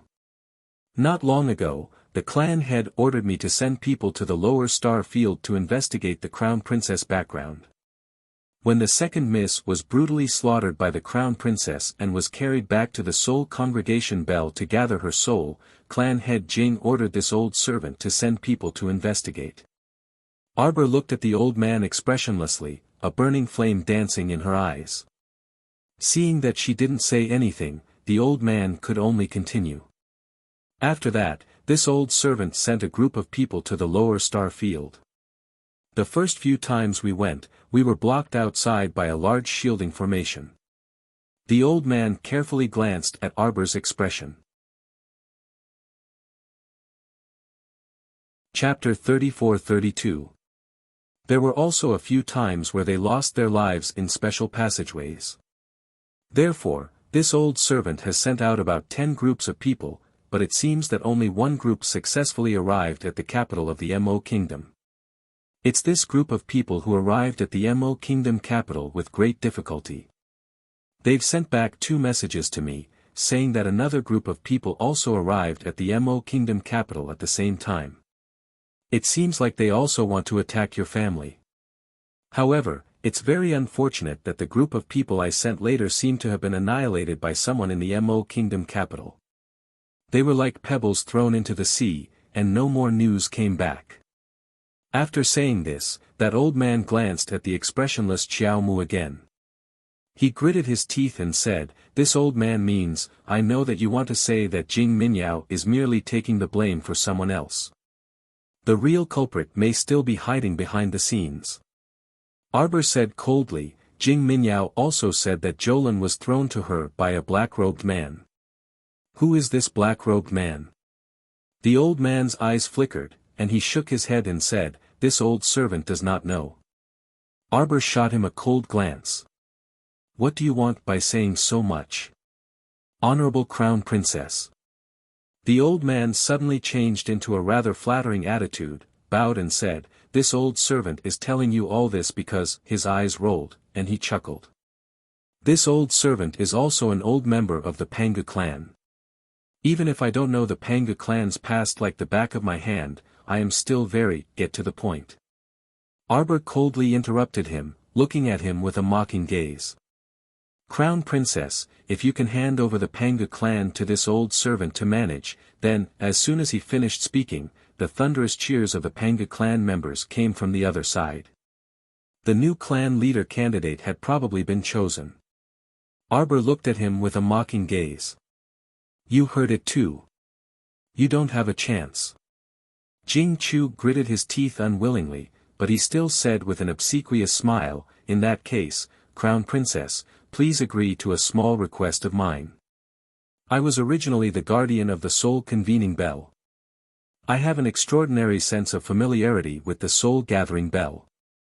Now that the Soul Gatherer Bell has been destroyed." He sighed and said, "Then this old servant would like to request that the fragment of the Soul Congregation Bell be returned to this old servant for safekeeping, so that I can get rid of this thought. I have nothing else to ask for. Crown Princess, please grant this small request of yours." Arbor sized him up and then turned to Mo Lien. "Is there anything else other than the broken pieces of the Soul Gathering Bell?" When Jingu heard the little Crown Princess ask this question, although he tried his best to remain calm, his heart was like a huge wave rolling over and over. He wished he could pounce on the crown princess and bite her to death. This little girl was too smart. He hadn't even said anything yet, but she was able to make the connection from just a few words. Mo Yen curiously took out the white satin cloth that wrapped the soul-amassing bell fragment from her inner world. After flipping it open, her fingertips moved around the fragment and took out a black key that was only the size of a little finger. The color of the key and the fragment were very similar, so the crown prince didn't notice it before. Prince Mo looked at the old man Jingu with a smile that wasn't a smile. The corner of his mouth curled, and he raised the little key with his fingertips, revealing a trace of a smile. Many thanks. Naturally, he had to thank this Jingu for providing such reliable information. Chapter 34-33. That way, they would be able to find the treasures buried by clan leader Jing. Ah! Jingu was truly regretting his actions now. He was suspended in the air, and the whip in the purple forest guard's hand was lashing out at him without hesitation. If he'd known earlier that this black-hearted couple was so terrifying, he wouldn't have come looking for trouble even if he was beaten to death. Jingu groaned inwardly. My life is over. Dig 3 feet into the ground and push aside all the sand walls. Everyone, dig here. Jingu was shoved to the ground, his hair disheveled. His old eyes were filled with anger and despair. You bandits, you'll all die a horrible death. Bandits? The venerable Peach Blossom Immortal looked at him in amusement and kicked him. Aren't you also coveting the treasures buried by clan leader Jing? As the leader of a clan, he was naturally rich enough to rival an entire nation. The small treasure room Mo Yen had brought Jojo to was clearly only a small part of what was exposed above. Jingu, this old man, was truly crafty. Regardless of whether it was his pretense of being a loyal servant at the beginning or his fawning talk about wanting to be the clan head, it was all to mislead the young crown prince consort and his highness the crown prince into thinking that he was a petty person without any shrewdness. They would think that Jingu, this petty person, wanted to be the clan head. He was trying to divert the young couple's attention. Actually, that wasn't the case. His true goal was the treasury key hidden in the soul-convening bell. With this treasure, it didn't matter if he became the Pangu clan leader or not. He also didn't want to eat dust and drink dirt all day long in this desert. With wealth, he would naturally be able to fly far away. No matter where he settled down, he reckoned that he would be a person with wealth in his hands and would be able to get whatever he wanted. Bang, bang. The large excavating tool forcefully excavated the ground that was buried in layers of sand, revealing a long and flat underground staircase that was about a few meters wide in the middle. Arbor handed several dozen storage talismans to the venerable Peach Blossom Immortal and had him take little Taisui, Liang Qingqing, and the others down to collect the items. They busied themselves until night fell. After the group of people came up, Qi Xianxian's small face was flushed red. She pulled Arbor and chattered non-stop. You don't know, but that Jing clan leader is really a master at accumulating wealth. I feel that no matter how much money your small organization like the Heavenly Elixir Store burns, 30 million spirit coins a day, it can still burn for decades. Arbor's eyes lit up. He took the pile of storage talismans from the venerable Peach Blossom Immortal and checked them one by one. His eyes lit up even more. I'm rich. Everyone looked at her amused expression and couldn't help but want to laugh. Jing Ting of the Pangu clan was indeed a hidden magnate, as Xianxian said. What do you want? Arbor asked his companions. Everyone shook their heads. They usually ate and lived on Paradise Planet, so they didn't really need anything else besides. Jojo had left all the treasures in Paradise Planet's treasure vault. If they needed anything, they could just call him and go get it. Arbor blinked, nodded, and said to Qi Xianxian, this time, the Mu clan won against me. Later, we can go to their Morning Sun Pavilion to play. I'll take you there. In other words, it was better to go back and scam the Mu clan. Everyone, The Mu clan was really unlucky to have provoked a little devil like you. Chapter 34-34. Seeing that everyone was speechless, Sir Jojo turned his head and said, "All right, the matter here is over, let's, Crown Princess, Crown Prince, the new leader of the Panga clan requests an audience." Prince Mo nodded calmly and gestured for the guards to let him in. The new leader of the Panga clan was a rather young man. After seeing the Crown Prince and Crown Princess, he bowed. Li Zhuang greets the Crown Prince and Crown Princess. Mo Lien glanced at him coldly. "What are your plans for the future?" The Panga clan is a clan that loves peace the most. Li Zhuang placed one hand across his chest and swore solemnly. "From tomorrow onwards, I will lead my people into the depths of the desert and search for the existence of an oasis. The Aurora Desert is so vast and boundless. It can't be all sand, can it?" Li Zhuang said. Arbor glanced at him and suddenly said, "Then you can search in the southeast direction." Her origin of Holywood allowed her to clearly sense the existence of an oasis thousands of miles to the southeast. It was a very large oasis. If the Panga clan built their residence there, they would be able to survive well in the future. They would not have to give up their land and rely on the Emperor of the Divine Land. Of course, without the Panga clan as a hidden danger, the Emperor of the Divine Land would not have to be so paranoid. He felt that the Panga clan, who was so close to Qinghua City, might one day start a rebellion for the sake of survival. In this way, both sides would benefit from it. Li Zhuang's eyes lit up. Obviously, he trusted the young Crown Princess very much. Of course, this was also because the Crown Princess' benevolence at the moment of the Earth Tornado's attack had completely convinced the young leader of the Panga clan. He nodded and said, "Thank you for the reminder, Crown Princess. The members of the Panga clan will always remember your help." "Right." Princess Jing, Chief Li Zhuang looked at Arbor and Mo Lien hesitantly. As a matter of fact, although Chief Jing's family was not very reliable, Princess Jing, who had been protecting a member of the Panga clan and had made great military achievements, was indeed respected by all her people. However, after the Earth Tornado struck, they had never seen the princess again. They did not know how she was doing now. Xiao Mu creased her brows. She had also remembered.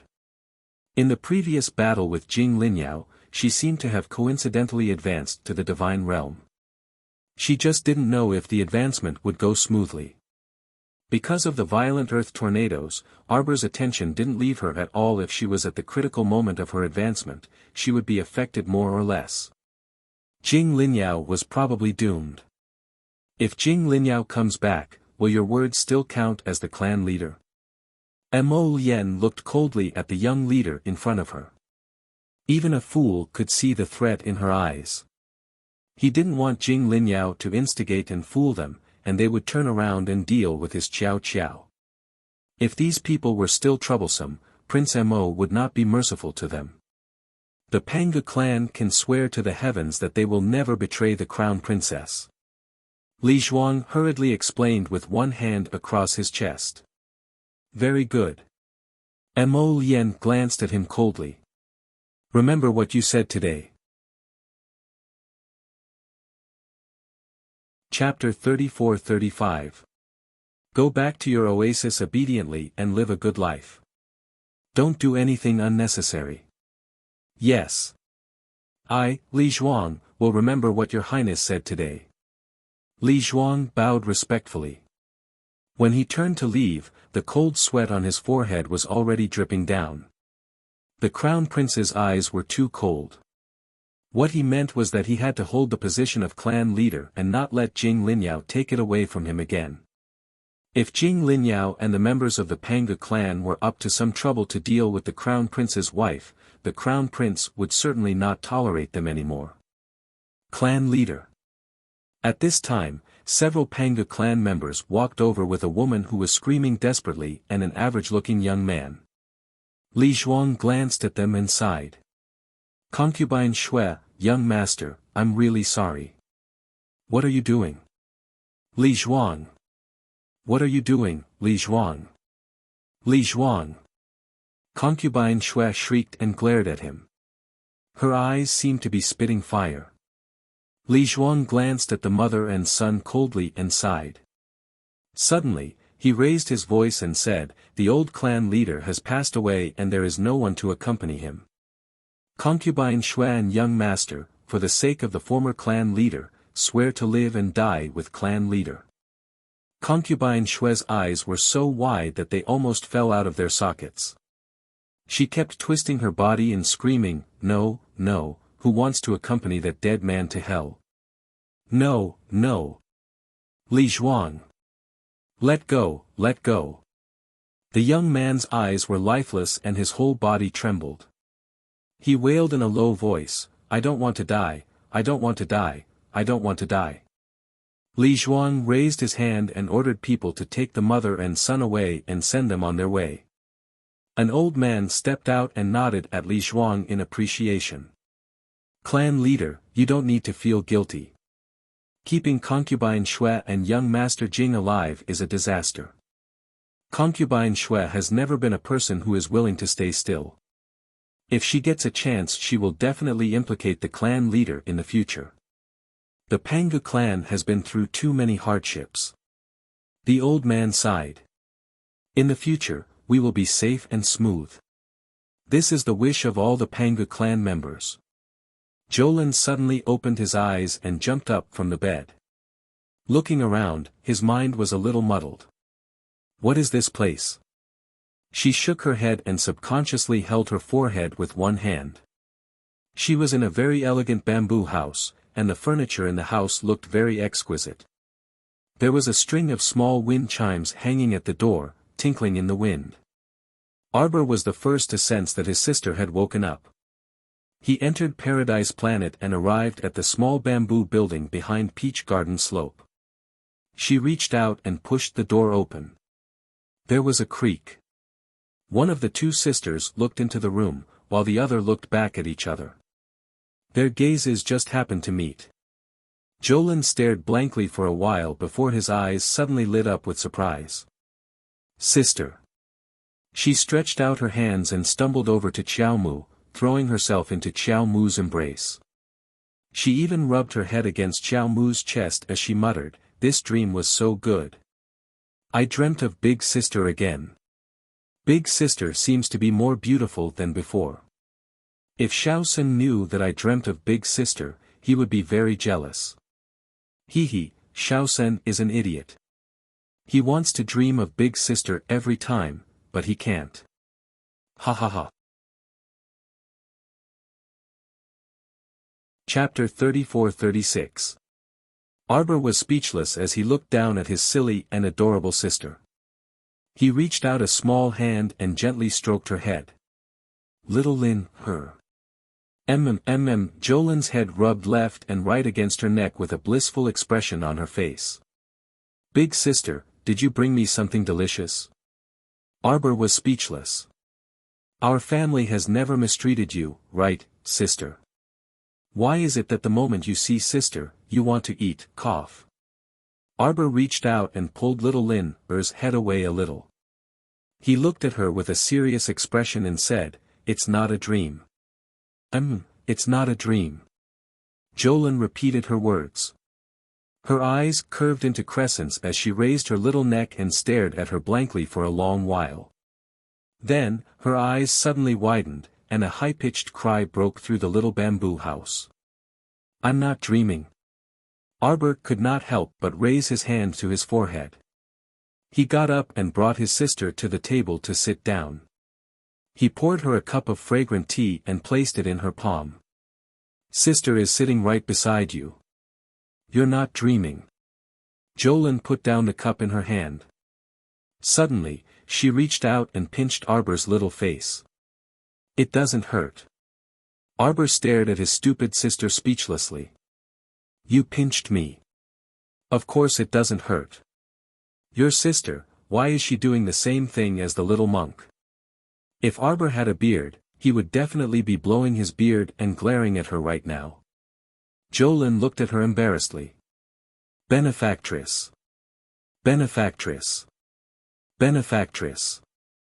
Jolin chuckled. Why am I hallucinating?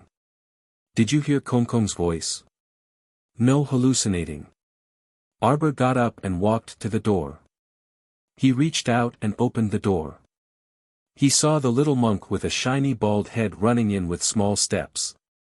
It's Kongkong, Arbor turned and said to little Lin, Jolin's eyes widened instantly, and she jumped up from the stool. Kongkong. Xiao Lin pounced over and hugged the chubby little monk. She raised her hand and heavily slapped his butt. You little rascal, you really worried me to death.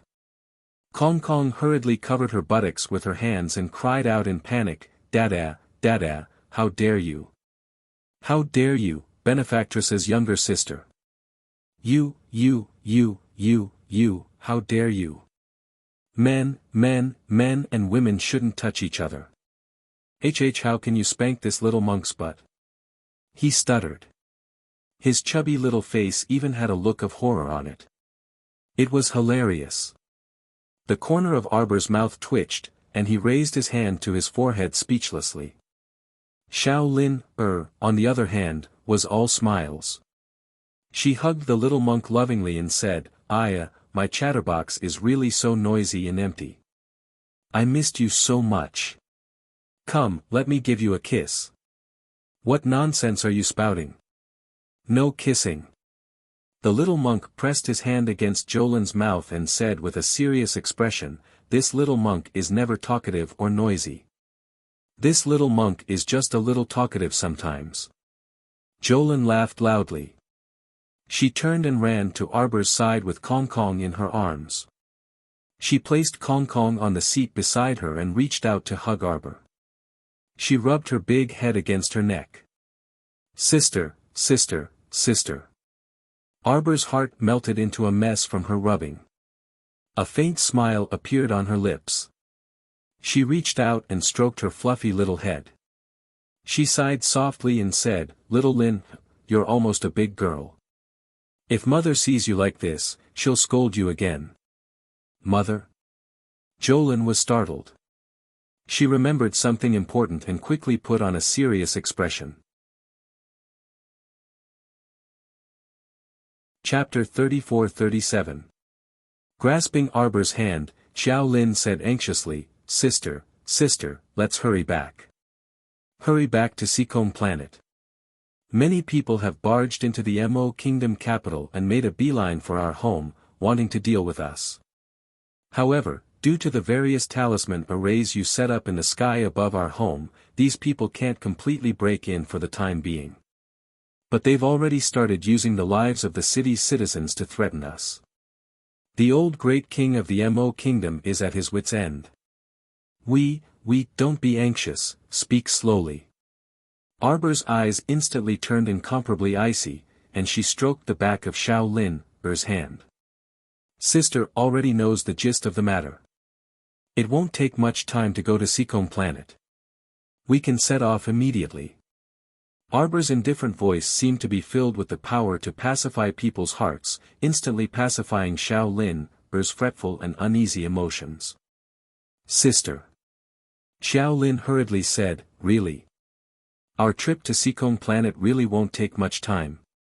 Why did she remember that when those black-clothed men captured her and brought her here, they seemed to have passed through a very long passageway? In that passageway, her entire body was scraped painfully by the airflow, as if she could die at any time. Just the time spent in that passageway alone felt like it had exceeded 24 hours. Arbor nodded and placed the teacup in her hand again. You just recovered from a serious illness and need to properly recuperate. Tell sister clearly how many people have invaded the Mo Kingdom capital. About 20-something people. The number doesn't seem to be many, but their cultivations are all very high. Every one of them is a peak great mystic cultivator. At this point, Xiao Lin's eyes revealed a faint trace of panic. I saw them directly exterminate 3-level, 10 great mystic cultivators with a raise of their hands. The Mo Kingdom capital's guards have suffered countless casualties. Sister, let's leave right now. I'm afraid that if we delay any longer, even the old great king and them won't be able to hold on. Arbor nodded. Okay. She stood up and opened the door to the small bamboo house, leading Xiao Lin out. Seeing the sisters come out, Mo Lien, He Chen, and the others turned to look over, asking, "What are your plans now?" "Jojo. Let's return to Seacombe Planet first." Mo Lien frowned. "All right. How's the situation over there? Is it serious?" Before Arbor could speak, Xiao Lin quickly nodded and said, "Brother-in-law, let's go back quickly. I'm afraid it's been a few days since I was captured. I'm worried that my parents won't be able to hold on for much longer. Once those people broke through the talisman array above the Qiao residence, the consequences would be unimaginable. Right now, with Big Sister's array formation, we can still hold on for a bit." Jolin said, "But when I left, those people were already impatiently capturing people in the city to threaten your father. I'm worried that the old great king might not be able to hold on." Currently, the Mo Kingdom capital's guards were helping the Qiao family fend off the invaders. Once the old great king was forced to withdraw his troops, Jolin didn't dare to imagine the consequences. Mo Lien's eyebrows flashed with a hint of hostility. A bunch of death-seeking maniacs, they really were tired of living. Arbor walked to his side and reached out to grab his hand, saying softly, "Don't worry, we'll go back right now. Those who vainly tried to touch our family, let them pay with their lives," Arbor said indifferently, not revealing the slightest trace of anger on her face. Chapter 34-38. Xiao Lin, who boarded the Crimson Nimbus Blue Wave ship for the first time, found everything very novel and couldn't resist wandering around the ship. Unexpectedly, it only took a short hour to return to Seacombe Planet from the Divine Province. The Crimson Nimbus Blue Wave ship wandered through the Sea of Stars for no more than a few seconds before arriving at the passageway. When it passed through the passageway, Xiao Lin didn't feel anything at all. It was completely unlike when she first arrived, when her entire body suffered from the intense pain of being sliced apart by the airflow. This feeling was simply too wondrous. It was as if time and space had been changed in the blink of an eye. By the time the party returned to the Mo Kingdom capital, starry night had descended, and darkness had pervaded the earth. The old great king Mo Lei was currently in a terrible fix. Gong Chang strode in on his short, chubby legs as he reported loudly, Great King, bad news, His 12th Highness has brought people to the Qiao family." "What?" Mo Lei couldn't resist slapping his forehead. He abruptly turned to look at the elderly man who was currently sitting on the main seat and coldly looking at him. At this moment, a trace of cold sweat had appeared on the old great king's forehead. Gong Chang also saw that elderly man at a glance and was so frightened that he rolled to the ground, not daring to look up with his head on the ground as he inwardly cursed. Old Senior Wu truly appeared and disappeared unpredictably. When did he come to the palace? Gong Chang didn't know that this old Senior Wu had already arrived earlier and had even finished discussing matters with Mo Lei. Due to this senior's oppression, Mo Lei had already agreed earlier that he could no longer send troops to reinforce the Qiao family from now on. Unexpectedly Mo-12, this little rascal, actually left the palace without permission and brought people to help. Didn't they just capture this little 12 the day before yesterday? Who knew that this child would actually be so disobedient? Mo Lei cautiously cast a glance at the elderly man and cupped his hands, saying, "Senior Wu." The elderly man casually waved his hand, stopping the old great king from continuing. His eyes carried a trace of coldness as he glanced at him and said, "It seems that the great king wants to feign compliance." "No, that's not it." Cold sweat broke out on Mo Lei's forehead. He stood up with an uneasy expression. "Bring him here." As the cries reached his ears, a group of beautiful concubines, as well as some pale-faced princesses of different ages, were all escorted over. Royal father, save me, royal father." 10th Princess Mo Li's tear-stained face was covered with tears. Royal father. The mother of the 9th princess and the 10th princess, concubine Shi, was also trembling in fear. She covered her handkerchief and sobbed. Suddenly, he was stopped by a cold reprimand that was neither loud nor soft. What are you crying for? Shut your mouths. Empress Xiao looked coldly at concubine Shi and her 2 daughters. Great King, save us. Concubine Shi had just opened her mouth when Empress Xiao raised her hand and slapped her face. I told you to shut up. Don't you understand? Shi Pin immediately kept quiet out of fear. Heh. Old Wu sneered.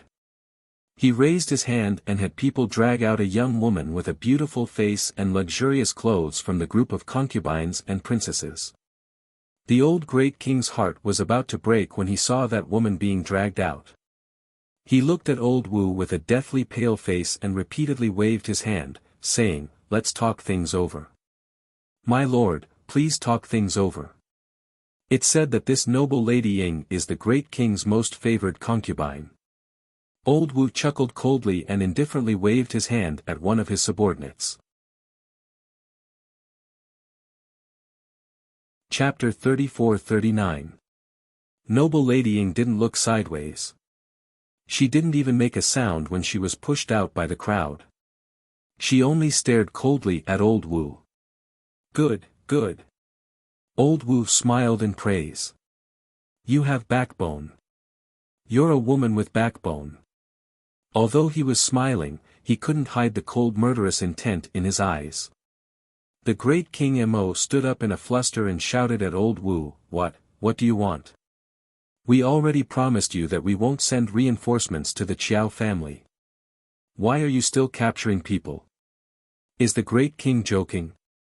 Old Wu snorted, his gaze sweeping over the red-faced great King Mo. Didn't this old eunuch say just now? Did your 12th prince bring reinforcements again? 12th, how could 12th do this? Concubine Shi cried out sharply. It was this consort's order. Empress Xiao coldly interrupted concubine Shi's cry and looked indifferently at old Wu.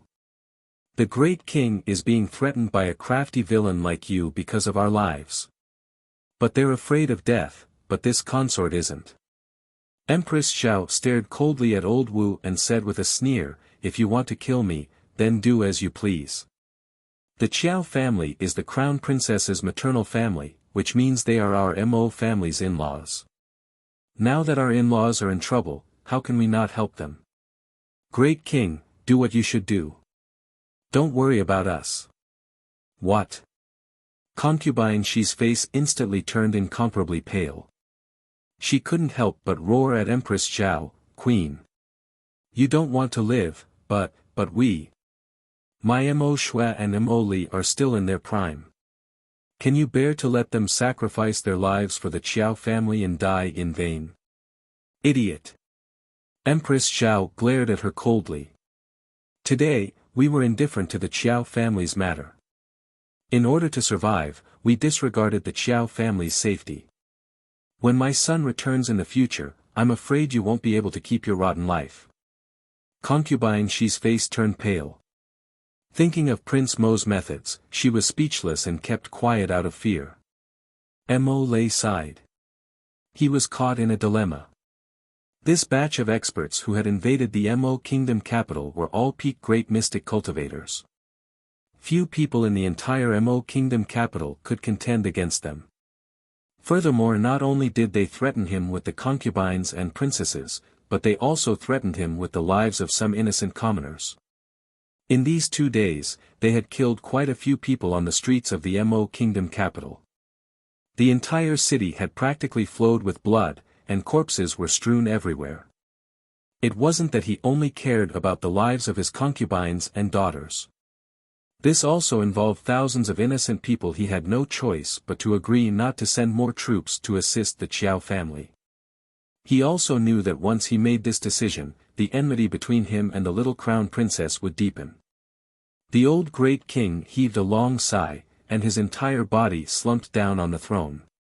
Great king. Empress Xiao's cold voice sounded indifferently. Just stick to your heart. There's no need to have any misgivings. Do as you wish. Do you think they'll really let us off after killing the Qiao family? Let the entire city's commoners off. Empress Qiao said apathetically, they came from the upper realm with the intention of destroying the Qiao family or abducting their entire family. Perhaps we, the insiders, have already become their next targets to be silenced. Mo Lei's mind cleared up a little for once. Chapter 3440. An aged voice said faintly, Great King, the Queen is right. Even if we don't resist now, we can't escape death. Empress Dowager. Concubine. She wanted to wail again, but the old Empress Dowager glared at her coldly. She shrank back and didn't speak. The Great King looked at his wife and daughter with teary eyes. For a moment, hundreds of thoughts ran through his mind. Noble Lady Ying, who had been pushed to the ground by old Wu's subordinates, also said faintly, Great King, everyone will eventually die. Although this concubine is a woman, this concubine isn't afraid of death. If they want to kill, let them kill. The Great King doesn't have to change his mind for this concubine. Ah ha. Old Wu looked at the people present with gloomy eyes and said coldly, their bones are quite tough. I just don't know if the Great King's daughters are all as tough as noble Lady Ying. After saying that, he signaled with his eyes and called for people to drag the 10th princess, Mo Li, out. Mo Li let out a high-pitched scream, as if she was a sheep that was about to be sent to the slaughterhouse. Her eyes revealed infinite fear. The Great King looked at his wives and daughters with a mournful face. The bitterness in his heart was about to overflow. Mo Li. The 8th princess, Mou, was about to walk out of the crowd when her mother, Su Shufei, forcefully pressed down on her arm. Su Shufei turned her head and gently shook it at her, indicating that she shouldn't be impulsive first. Mo Li, my daughter. Concubine, she wailed, but she stood in place and didn't rush over to save her daughter. Old Wu's subordinate, who had dragged Mo Li out, used the tip of his knife to pry open Mo Li's outer robe. However, Mo Li's outer layer of clothing had already been stripped off with a flip of her body. Her eyes were filled with fear as she let out an cry of alarm. Her long hair fluttered along with that person's knife. She hurriedly reached out to cover the front of her robe. She was frightened like a frightened rabbit and screamed, Royal Father, Royal Father. The Great King of Mo slammed his palm on the chair with a bang. Stop it. The Great King should immediately give the order to bring the imperial army to the Qiao family's courtyard and help our people break into the Qiao family's residence. Mo Lei gritted his teeth. After a while, he coldly said, in your dreams. He had given the order to let go of the Qiao family's matters, but his heart was already tormented. These people actually wanted to force him to join them and force the Qiao family. How could he do such a thing? He. Old Wu sneered. With a wave of his hand, Mo Li's clothes fell off like snowflakes. She was so frightened that she was like a little chick that had been strangled by the neck. She let out mournful cries as she hugged her body tightly with both hands. She squatted down and curled up into a ball, trembling in fear as she kept calling out, Royal Father, save me. The old Great King glared at the evildoer in front of him and roared angrily, Stop, stop. Stop. The Great King still hasn't given the order. Old Wu said with a smile, Your daughter is about to be naked. Looking at this figure, it seems not bad. It's just right to reward my 2 subordinates. He. The 2 subordinates who were making a move immediately became lustful when they heard that.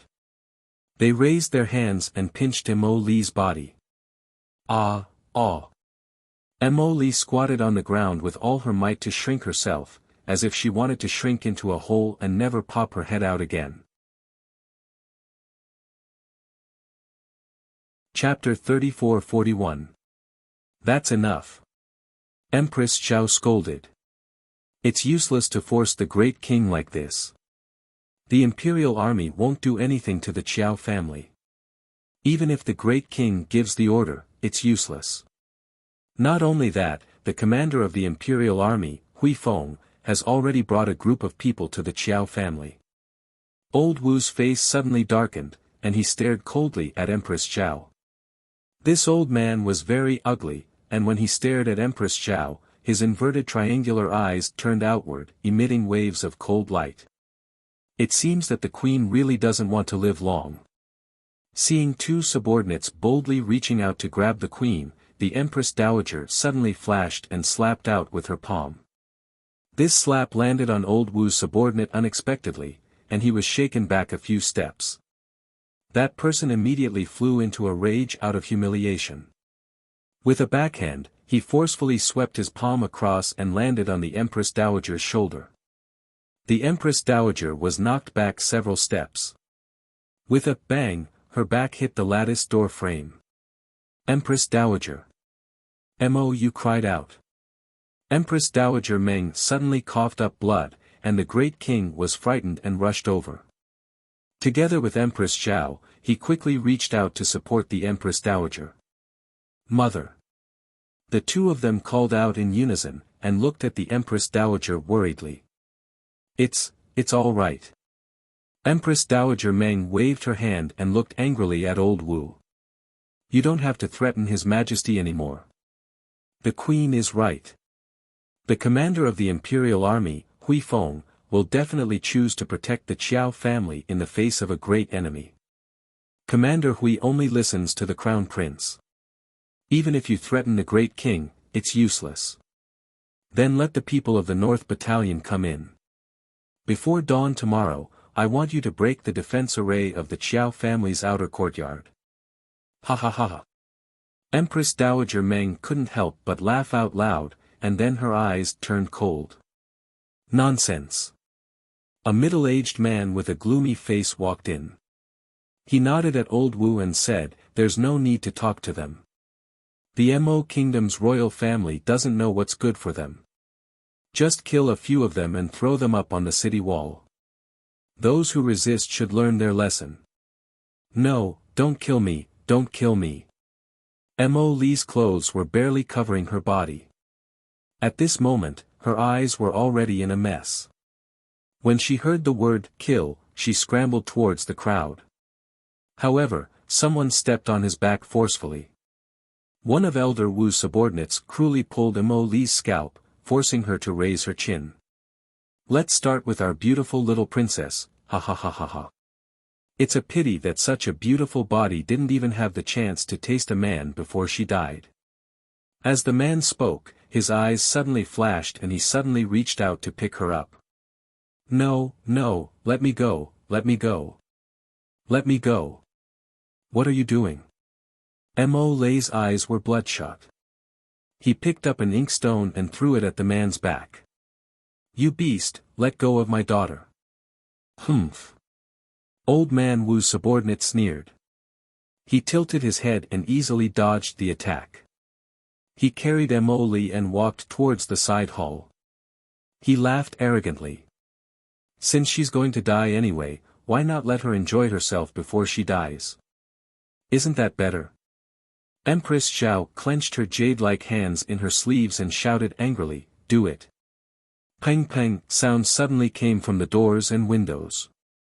Countless figures rushed in through the doors and windows, charging towards Elder Wu and the others. Chapter 34-42. That gloomy middle-aged man harumphed coldly before laughing out loud. What use is the counterattack of ants? With a flick of his sleeve, he flung a dozen royal guards flying out and heavily flung them against the doors and windows. With several booms, even the gorgeous wall on one side of the palace was pushed down. The group of royal guards were smashed until their heads bled, but they still managed to prop themselves up and pounce at Elder Wu and that gloomy middle-aged man again. Elder Wu's two subordinates were also forced to join the fray. They didn't seem to exert much strength, but a group of low-level minor mystic cultivators was knocked down. Everyone fell to the ground with their heads bleeding, but no one uttered a sound. Queen Dowager Meng and Empress Zhao also immediately joined the battle. Even with Queen Dowager Meng's peak level 14 cultivation, she still wasn't Elder Wu's match. Thus, it could be said that the addition of Empress Zhao and the others was truly only a drop in the bucket. A bunch of ants actually dared to resist. That gloomy middle-aged man sneered. He lifted a royal guard and snapped his neck with one hand before flinging him out heavily. The corpse crashed at the feet of concubine Shi and the others, eliciting terrified sobs and howls. At this time, noble Lady Ying had already crawled up from the ground. She forcefully shoved a delicate royal concubine beside her and coldly said, "What's the use of crying? Wipe your tears and watch carefully. You didn't work hard enough, so you're being slaughtered like ants. Royal father. Royal father, royal mother, this son has come too late to save you." Two uneven shouts came from outside the palace, accompanied by the shouts of the soldiers. Mo Lei's complexion paled. Noble Consort Lin, who had originally been maintaining her composure, also couldn't help but cry. "Stupid son, what are you doing here?" Third Prince Mo Tang and Second Prince Mo Lu simultaneously kicked away some of the rubble in front of the palace gates and quickly walked in with a group of soldiers. Lu Fei, who was on the verge of collapse, nearly fainted. She had the same idea as Noble Consort Lin. It was good that her son wasn't in the palace and hadn't been captured. It would be best if her son was quick-witted enough to escape as far as possible. It would be best if he could escape the Mo kingdom capital and never return. From the looks of it, the Mo family would not be able to escape this calamity for the next 2 days. But now... Imperial Mother. Mo Lu hurriedly reached out to support his mother. The fourth Princess Mo Shuang at the side also stopped making a fuss today. She cried out while weeping, "Second brother, what are you doing here? Aren't you sending a sheep to the tiger's den by coming here? It won't help at all." Mo Lu said in a deep voice, "All of you are in this palace, how can third brother and I not come?" In the past, when there were no external enemies, it was fine for his own people to fight and scheme against each other. However, it was different now. Now that his entire family was in the hands of others, if they did not rush over to save them, then they would be too unworthy of being sons. At this moment, Mo Lei was already in tears. He nodded and said, "Good, good. Today, we, father and son, wife and children, mother and family, will live and die together once again. Ha ha ha ha ha." Thump, thump. As they spoke, that gloomy middle-aged man, together with Elder Wu and his 2 subordinates, had already taken care of all the imperial guards. The group of soldiers that Mo Lu and Mo Teng had brought were also barely holding on. They retreated step by step in defeat along with the second prince and third prince's group, protecting Mo Kingdom's great king and his royal concubines as they simultaneously retreated into the main hall. Queen Dowager Meng was injured, her complexion somewhat pale. Chapter 34-43. Empress Zhao gasped for breath as she reached out to support her. Grief welled up in her heart and she couldn't help but say, "Mumohu, Qinxia isn't afraid of death, but it's a pity that I won't be able to see my son again before I die." Empress Dowager Meng thought of the delicate couple and couldn't help but tear up. She nodded repeatedly, "It seems that we're going to die here today. You're so young, yet you're not afraid of death. What do I, an old woman, have to fear?" Empress Dowager Meng couldn't help but sigh. At the same time, Mou had already seized an opportunity to drag back the unconscious Emoli who was rolling on the ground. She looked back and quickly tore apart the pink curtain that had fallen to the side. She forcefully tore off 2 pieces and wrapped Emoli's naked body. "Emoli, Emoli," she gently shook her twice. Emoli suddenly opened her eyes and revealed a frightened expression. She waved her hands and screamed, "No, no, no, don't catch me, don't catch me. Emoli, it's okay, Emoli, 8th sister." Emoli couldn't help but burst into tears when she saw that it was Mou who was holding her. You've been wronged. Mou bit her lips and tightly hugged her trembling body. Eighth sister, are we all going to die here today? Crown Prince Gidge won't come to save us, right? Crown Prince Gidge is too far away from us. Mou tightly held her hands and said, perhaps, he hasn't received the news of our death yet. But don't be afraid. Our family is together. Even if we die, there's no need to be afraid. Mou curled up in her arms and couldn't help but cry. She was really scared. At this moment, she couldn't help but blame the Qiao family in her heart. If it weren't for these people who wanted to catch the Qiao family but couldn't break through the Qiao family's barrier and catch them, how could they cause so much trouble and harm others? Truly a group of evil spirits. In her opinion, the Qiao family should stand up themselves to prevent this disaster from continuing. If the Qiao family still had the slightest bit of conscience, they would not have allowed these evil people to barge into the palace and threaten their royal family while they hid in their turtle shell like nothing had happened. Mou helped Mou, who was wrapped in a curtain, to sit down at the side. He didn't know that this 10th sister already hated the entire Qiao family. Concubine she hurriedly walked over and reached out to support her daughter. However, before her fingers could even touch Mou's arm, Mou swung her hand away. Concubine she looked with astonishment at her daughter who had a frosty expression. For a moment, she was speechless. Mou glared at Concubine she with resentment. Don't think that she didn't see it just now. When she was caught by that lecher and was about to take her away, her mother didn't dare to come out to save her at all. She just blindly hid in the crowd. Her courage was even less than Empress Xiao's. At the most critical moment, Empress Xiao, who had always been strict with this group of concubine daughters, came out to save her.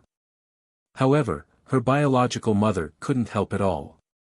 Mou, just now, Mufei was, concubine she's lips trembled and she couldn't speak. What should she say? Should she say that she didn't dare to save her daughter because of the situation? Or should she say that she was afraid and couldn't wait to hide? How could she care about her daughter's life and death? Mou turned and walked behind Empress Dowager Meng and Empress Xiao. Chapter 34-44. She was almost disdainful of Concubine she. Concubine she looked at such a cold daughter and sobbed. Ninth Princess Mo Shui helped her to the side.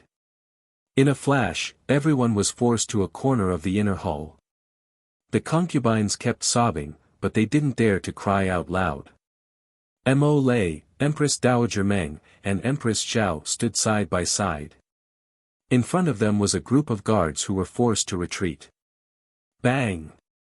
The gloomy middle-aged man killed a young guard and threw his body in front of the screaming concubines. Achieving the desired effect, the gloomy middle-aged man smiled and looked coldly at Mo Lei and the others. He said in a cold voice, "You want to do this the hard way. Since you are so stubborn," then, he reached out and grabbed Empress Xiao's neck with his fingers spread open. Mo Lei's expression changed and he cried out, "Queen." Just as he reached out to resist, he was swatted away by the other's palm. His body fell back crookedly. Empress Dowager Meng reached out to support him. She took a breath and sent out a burst of mystic energy towards that person's hands. She tried to save Empress Xiao. But at this moment, Old Wu suddenly attacked. He punched Empress Dowager Meng's right hand. Everyone heard the sound of the Empress Dowager's arm breaking. In an instant, Empress Dowager Meng's right arm fell down. Empress Dowager! Empress Dowager! Mother Empress! Everyone cried out involuntarily in fear. The group of young guards were even more fearless as they pounced forward, wanting to stop the violent Old Wu. However, to Old Wu, these people were nothing more than a group of insignificant dust particles. Old Wu roared, Mantis trying to stop a chariot. He kicked away a young guard who was hugging his leg. The child was kicked away and hit a pillar heavily. He spat out a mouthful of blood. Old Wu grabbed Empress Dowager Meng's injured hand and squeezed it tightly. The Empress Dowager's face was pale and cold sweat poured down, but she didn't even make a sound. She just looked at him coldly. Today, if I die, the entire Mo kingdom will die. It doesn't matter if everyone dies, but in the future, our fate will be the fate of your entire family. Empress Dowager Meng's eyes were like a pair of cold souls under the ice and snow. It was so cold that Senior Wu couldn't help but shiver. Old Wu sneered and grabbed Empress Dowager Meng by the neck. Is that so? If I kill all of you, who will know in the future that it was us who did it? Do you think the Crown Prince of the Divine Land knows what happened today? Ha, ha ha. He laughed complacently, his voice filled with killing intent. I didn't know that you bunch of rascals actually dared to come to the lower star region to show off your might. In the Divine Land, with your cultivation, what can you be called? Coming to the lower star region of the Sikong star region, you sure showed off your might. You really opened my eyes. A cold voice came from outside the dilapidated palace. Even the voice seemed to be covered with a layer of cold murderous intent. Frost fell on the ground. It was as if the temperature of the entire area dropped a lot in an instant. Old Wu's hand, which was holding Empress Dowager Meng's hand, twitched slightly. He turned around abruptly and saw a tall figure against the light striding into the ruins of the palace. Just 4 level 10 spiritual masters, coming to the lower star region to show off their might. Chapter 34-45. Your family should be very proud of you, right? Mo Lien walked into the hall with his hands behind his back, looking at these people with a spurious smile. It was as if he wasn't angry at all. His gaze didn't even linger on Empress Dowager Meng and Empress Xiao for even half a second. He was completely focused on Elder Wu and the gloomy middle-aged man. Elder Wu's hand trembled, and his grip on Empress Dowager Meng's neck tightened. Don't come over. He suddenly sensed that his life was in great danger, and his entire body couldn't help but tremble slightly. It was a very strange feeling. He clearly didn't know the young man in front of him, and there didn't seem to be any powerful energy fluctuations coming from this young man, but he felt extreme fear, extreme fear. Hui Feng. Yes, Your Highness, Hui Feng answered with a grave expression as he walked quickly to Mo Lien and lowered his head slightly. He had served the Crown Prince for many years and had long sensed the Crown Prince's current mood fluctuations. Although the Crown Prince was still smiling like a spring breeze on the surface, he already had thoughts of killing people in a fit of rage. How could His Highness the Crown Prince not be enraged when he saw this scene of devastation? I want them alive. Yes. Hui Feng responded forcefully. With a raise of his hand, 7 to 8 figures instantly appeared behind His Highness the Crown Prince and abruptly dashed forward at lightning speed. 2 against 1, like eagles catching chicks, they instantly rescued Empress Xiao and Empress Dowager Meng from the enemy's hands. They then twisted the arms of Elder Wu and the others behind their backs and ruthlessly kicked them to their knees. Elder Wu's face was filled with terror, and he didn't even have time to react before he discovered that he had been subdued. Impossible. Elder Wu twisted his body and was about to unleash a vicious attack when Hui Feng pressed his head down and forcefully slapped him to the ground. With a crisp bang, Elder Wu discovered that his vision was covered in blood, and there was a bloody hole in his head. He was already feeling a bit dizzy. Very good. Mo Lien sneered. His voice wasn't very loud, but it was as if winter had descended. Darkness enveloped them, and a ruthless, low pressure pressed down on everyone's hearts. Take a guess. How do you think I will deal with you? As Prince Mo said this, he quickly walked forward and reached out to support Empress Dowager Meng. Grandmother, I'm late. Empress Dowager Meng raised her other uninjured arm and touched his cold cheek. She couldn't help crying. Before this, Prince Mo and Arbor had split up because they felt that the situation was quite dangerous. One went to the palace to rescue the emperor, and the other led people to the Qiao family. At the same time, the Qiao family was also struggling to hold on. Everyone in the Qiao family was currently sitting in the main hall, raising their heads to listen to the rumbling thunder coming from the roof.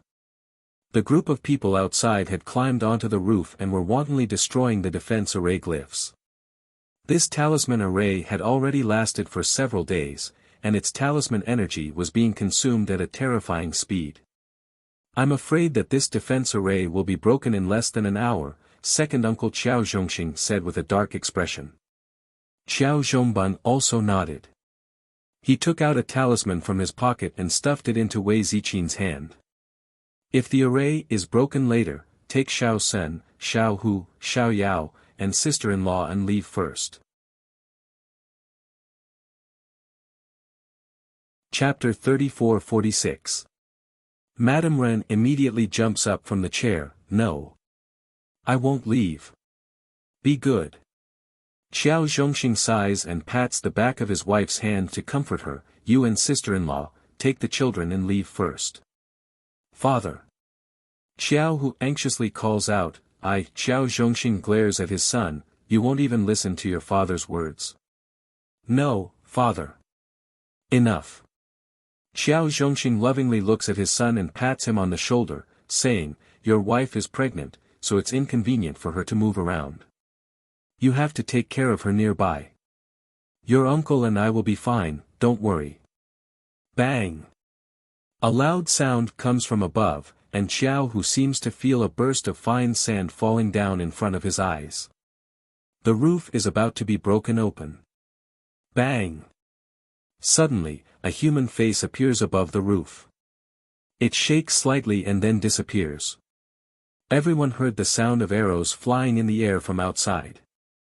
Ding ding dong dong, many of the arrows even nailed to their doors and windows. Uncle Qiao, are you okay? The 12th prince is here. Wei Ziqin slightly tightens her hand holding her youngest son, and the expression in her eyes suddenly changes as she looks at Qiao Zhongbang. Qiao Zhongbang also hurriedly shouts, 12th prince, why are you here again? Didn't I tell you to go back to the palace? Quickly go back to the palace. Mou laughs brightly, Uncle Qiao, I promised my big brother that I would protect you well. Now that the Qiao family is in danger, how can I just stand by and watch? Qiao Zhongbang feels even more anxious. Just as he is about to speak, he suddenly hears Mou laugh. It seems that a friend is here. Uncle Qiao, don't worry, we can still hold on for the time being. Even if they can hold on, they can't. They are hiding in this room, but they let the 12th prince, a 14-year-old boy, lead people to risk their lives for them. How can their Qiao family do such a thing? Qiao Zhongbang and Qiao Zhongxing look at each other and nod in unison. Qiao Zhongbang firmly grasps his wife Wei Ziqin's hand. I know that if I want you to leave now, you definitely won't be willing. But you have to promise me that in times of danger, you have to take them away. Xiao Sen, Xiao Hu, as well as my unborn grandson, I'll have to rely on you and sister-in-law to protect them. Qiao Zhongbang gripped his wife's hand with a heavy tone and exerted a lot of force. Qiao Zhongxing opened the door of the main hall from the inside. Then, he strode out of the room with his family members in tow. The Qiao family's courtyard, which was originally in good condition, was now devastated and in a complete mess. The perfectly manicured courtyard was now a scene of withering flowers and trees. Wei Ziqin gritted her teeth as she looked at the scene in front of her with heartache. Mother, I'm scared. Xiao Sen held his mother's hand tightly, his black eyes wide open. Who are they? Bandits. Wei Ziqin looked coldly at the dozen or so strangers who appeared in front of them. It was these dozen or so people who had turned the entire Marquis of Jiayuan's residence into a mess. Ah, Marquis Qiao, Madame Qiao, you are finally willing to show yourselves. The 12th prince ran over with a group of guards, shielding Qiao Zhongbang's group behind him. He wiped his sweat and said, why did you come out? Qiao Zhongbang chuckled bitterly. How can we let you all stay outside and bitterly endure for us while you do nothing? Don't worry, Commander Hui brought several thousand people outside. If it really doesn't work, we will use the human wave tactic. Chapter 34-47. No. Wei Ziqin sternly interrupted the 12th prince. We can't implicate our friends any further. This is our old Xiao family's matter to begin with. We are well aware of what these people want. Don't they just want to capture us and use us to threaten my daughter? Heh. Wei Ziqin sneered, although I'm just a woman, I'm not afraid of death. As she said this, she secretly stuffed the transportation talisman into Madame Nei Ren's hands. Madame Nei Ren's entire body stiffened. She only felt that the hand Wei Ziqin was holding her hand was frighteningly hot. Sister-in-law wanted to share life and death with Big Brother. She wanted her to take the children and run first. We don't need to know who you are. Wei Ziqin gazed coldly at the dozen or so experts in front of her and said indifferently, you only need to remember one thing. However we die today, you and your families will definitely be 100 times, 1,000 times, 10,000 times more miserable than us in the future. Shut up. The middle-aged man in the lead shouted furiously. He raised his hand and swept it at Wei Ziqin's face. Suddenly, a figure flew up, his arms crossed in front of his chest as he forcefully received that middle-aged man's palm strike. His feet dragged against the ground as he retreated several steps, a wisp of blood flowing out of his mouth. Little Sixth Zheng. Mou was alarmed, and he quickly rushed up to hold his arm. Are you alright? Little Sixth, Little Sixth. Huge Bear Squad's Captain Gao led a group of people over and surrounded him. Everyone scrambled to support him, but they saw that sixth young Master Zheng's eyes were resolute. Although his injuries weren't light, he still shook his head at them to indicate that he was fine. Wei Ziqin's heart rose high. Her hands tightly clenched into fists, and she pursed her lips as she stared unblinkingly at the other party's leader. That was a middle-aged man who looked no more than 40 years old. There wasn't a bit of stubble on his face, and his appearance was rather ordinary. However, his eyes appeared especially sharp. Heh. Miao Rengui sneered. He folded his arms and calmly looked at this group of weak ants in front of him. You should know that even if you rushed over, you would only be courting death. Xiao Sen saw his sinister eyes and suddenly shouted, It's you captured my second sister. Where did you take my second sister? Previously, in order to protect her son, Wei Ziqin had already pushed her son behind her. Now that Xiao Sen rushed out, Madame Ren quickly held him down. Madame Ren dragged Xiao Sen into her arms and hugged him tightly. She looked warily at the middle-aged man who looked impatient and was about to flare up. You mean that little girl? Miao Rengui chuckled. I didn't catch that little girl. That little girl from your family is most likely no longer on Seacombe planet right now. Don't worry. She will die a worse death than any of you. Miao Rengui laughed. He seemed to be very interested in looking at the group of ants in front of him. His face was filled with anger, and he revealed an expression that said he wanted to die but couldn't. This gave him a great sense of accomplishment. In the land of the divine god, he might not have the highest cultivation level. When he saw the various divine masters, he could only bow his head and bow his head. But it was different in this place. Here, he was a level 12 great spiritual cultivator. Although he was suppressed to the peak of level 15 great mystic cultivator realm, but Chapter 34-48. Dealing with these ants in front of him was a piece of cake. It was definitely more than enough to deal with them. Moreover, he had a spirit beast. With a wave of his hand, Miao Rengui released a giant dog emitting hot flames all over its body.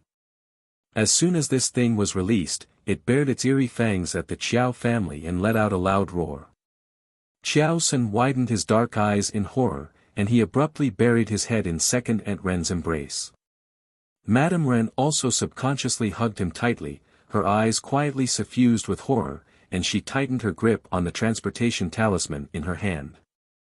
The instant this blazing hound appeared, it occupied half of the Qiao family's courtyard.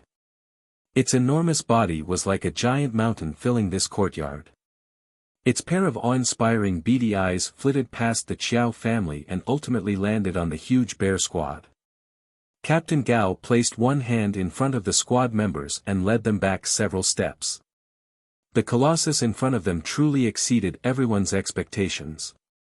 Roar! That giant hound bellowed and suddenly jumped up with great speed, charging in little Sixth Zheng's direction to bite him. Xiao Zhongbang shouted, "You dare!" He and Xiao Zhongxing flew forward and slashed at that giant dog's tail with their swords. There was a crisp clang. The long sword in Xiao Zhongbang's hand almost flew out of his hand. The other party was a level 8 spirit beast, while they were a level 11 mystic cultivator and a level 9 body cultivator. The difference between them was simply like heaven and earth. That giant dog swept its thick tail at Xiao Zhongxing. Second brother. Xiao Zhongbang bellowed with reddened eyes. Faster than words could tell, Mou's tall and straight figure charged forward, grabbing second Uncle Qiao and forcefully kicking him out. Following which, he held the sword in front of his chest with both hands and used all his strength to block the large dog's tail that swept over him. Mou borrowed the force of that blazing hound's attack and flew back a dozen steps. He kicked the wall behind him before stabilizing himself and blocking that giant dog's tail.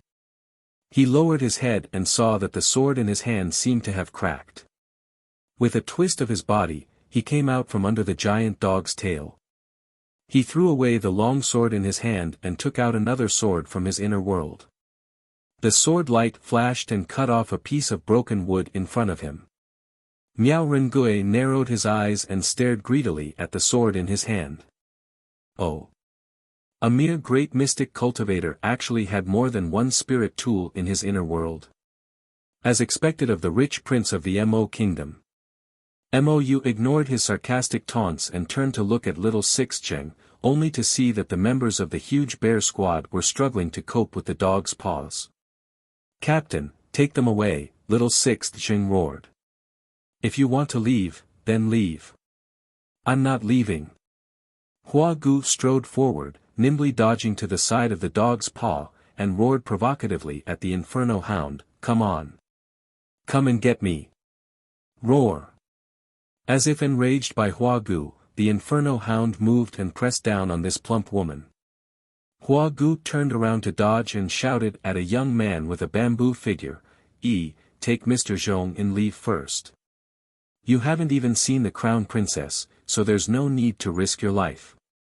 You said she's a member of the huge bear squad, so she's my teammate." Chapter 34-49. The young man called without turning his head, suddenly reached out to block the raging flame hound's front paw. When his hand touched the flaming hound's paw, his skin made a sizzling sound. It was obvious that he was burned by the fire spirit on the raging flame hound. But he didn't even frown and calmly held the dog's paw. Suddenly, a withered vine drilled out from under his sleeve and wrapped around the raging flame hound's paw, wrapping around it. Mou turned around to glance at the young man called and there was some surprise on her face. He was actually a demonic cultivator. Demonic cultivators didn't have a good reputation among the common people, but the demonic cultivator in front of him seemed to be somewhat different. "Hey, big brothers and sisters, after this fight, you'll be my friends. If we're lucky enough to survive, we'll find a place to drink together." Black Jade laughed heartily and his laughter shook the sky. "Okay." Captain Gao also laughed and shouted. Black Jade stopped laughing and looked serious. He clenched his fist and said softly, "Come out, my friends." Roar. After a roar. In the small courtyard, a giant beast with a dragon head and a lion body suddenly appeared. Its roar shook the sky and everyone was stunned. The courtyard, which was already crowded, was now filled by this giant beast with a dragon head and a lion body. It seemed even more narrow and cramped. Miao Rengui narrowed his eyes and cried out involuntarily, "Dragon Lion. Isn't this the 9th level spirit beast, Dragon Lion? How could someone in the lower star field have contracted an existence like Dragon Lion? What kind of super joke was this?" Miao Rengui's small eyes looked coldly at the 12th prince. "Little lion, no need to be polite. Today, I'll allow you to kill and eat to your heart's content." Black Jade's eyes narrowed coldly as he patted Dragon Lion's huge leg and said softly, "Roar." Dragon Lion suddenly started running, and the ground rumbled under its feet. As it ran, it shook off many flowers and trees in its way and rushed to the front of the raging flame hound in an instant. With half of its body, it smashed into the hound's rear end. "Awoo!" The Inferno Hound howled in pain as its entire body was smashed far away. It turned its head and fiercely collided with the giant Dragon Lion once more. A loud noise came from above the courtyard. Flames sprayed everywhere, accompanied by Long Shi's roar, and the two giant beasts instantly clashed. Miao Rengui couldn't help but feel exasperated. "What are you all waiting for? Hurry up and capture all the Qiao family members. When Old Wu and the others from the palace come back, we will have helpers." 17 to 18 figures instantly dashed towards the Qiao clan members. Xiao Zhongbang bit his finger and suddenly spilled the blood. Suddenly, dozens of blue talismans appeared around Xiao Zhongxing and the others, and circled around them. After all the blue talismans were soaked in blood, they suddenly opened, and a dazzling light burst out. Boom! The two Xiuzha who had jumped up were suddenly pushed back by a huge force. They stared in surprise. Defensive glyph array. Miao Rengui's face twisted with anger. These Qiao family members were quite hateful. They were obviously some small ants, but the glyph array in their hands seemed to be endless. Every time he thought that he would be able to capture their entire family in one fell swoop, they would always give him some inexplicable trouble.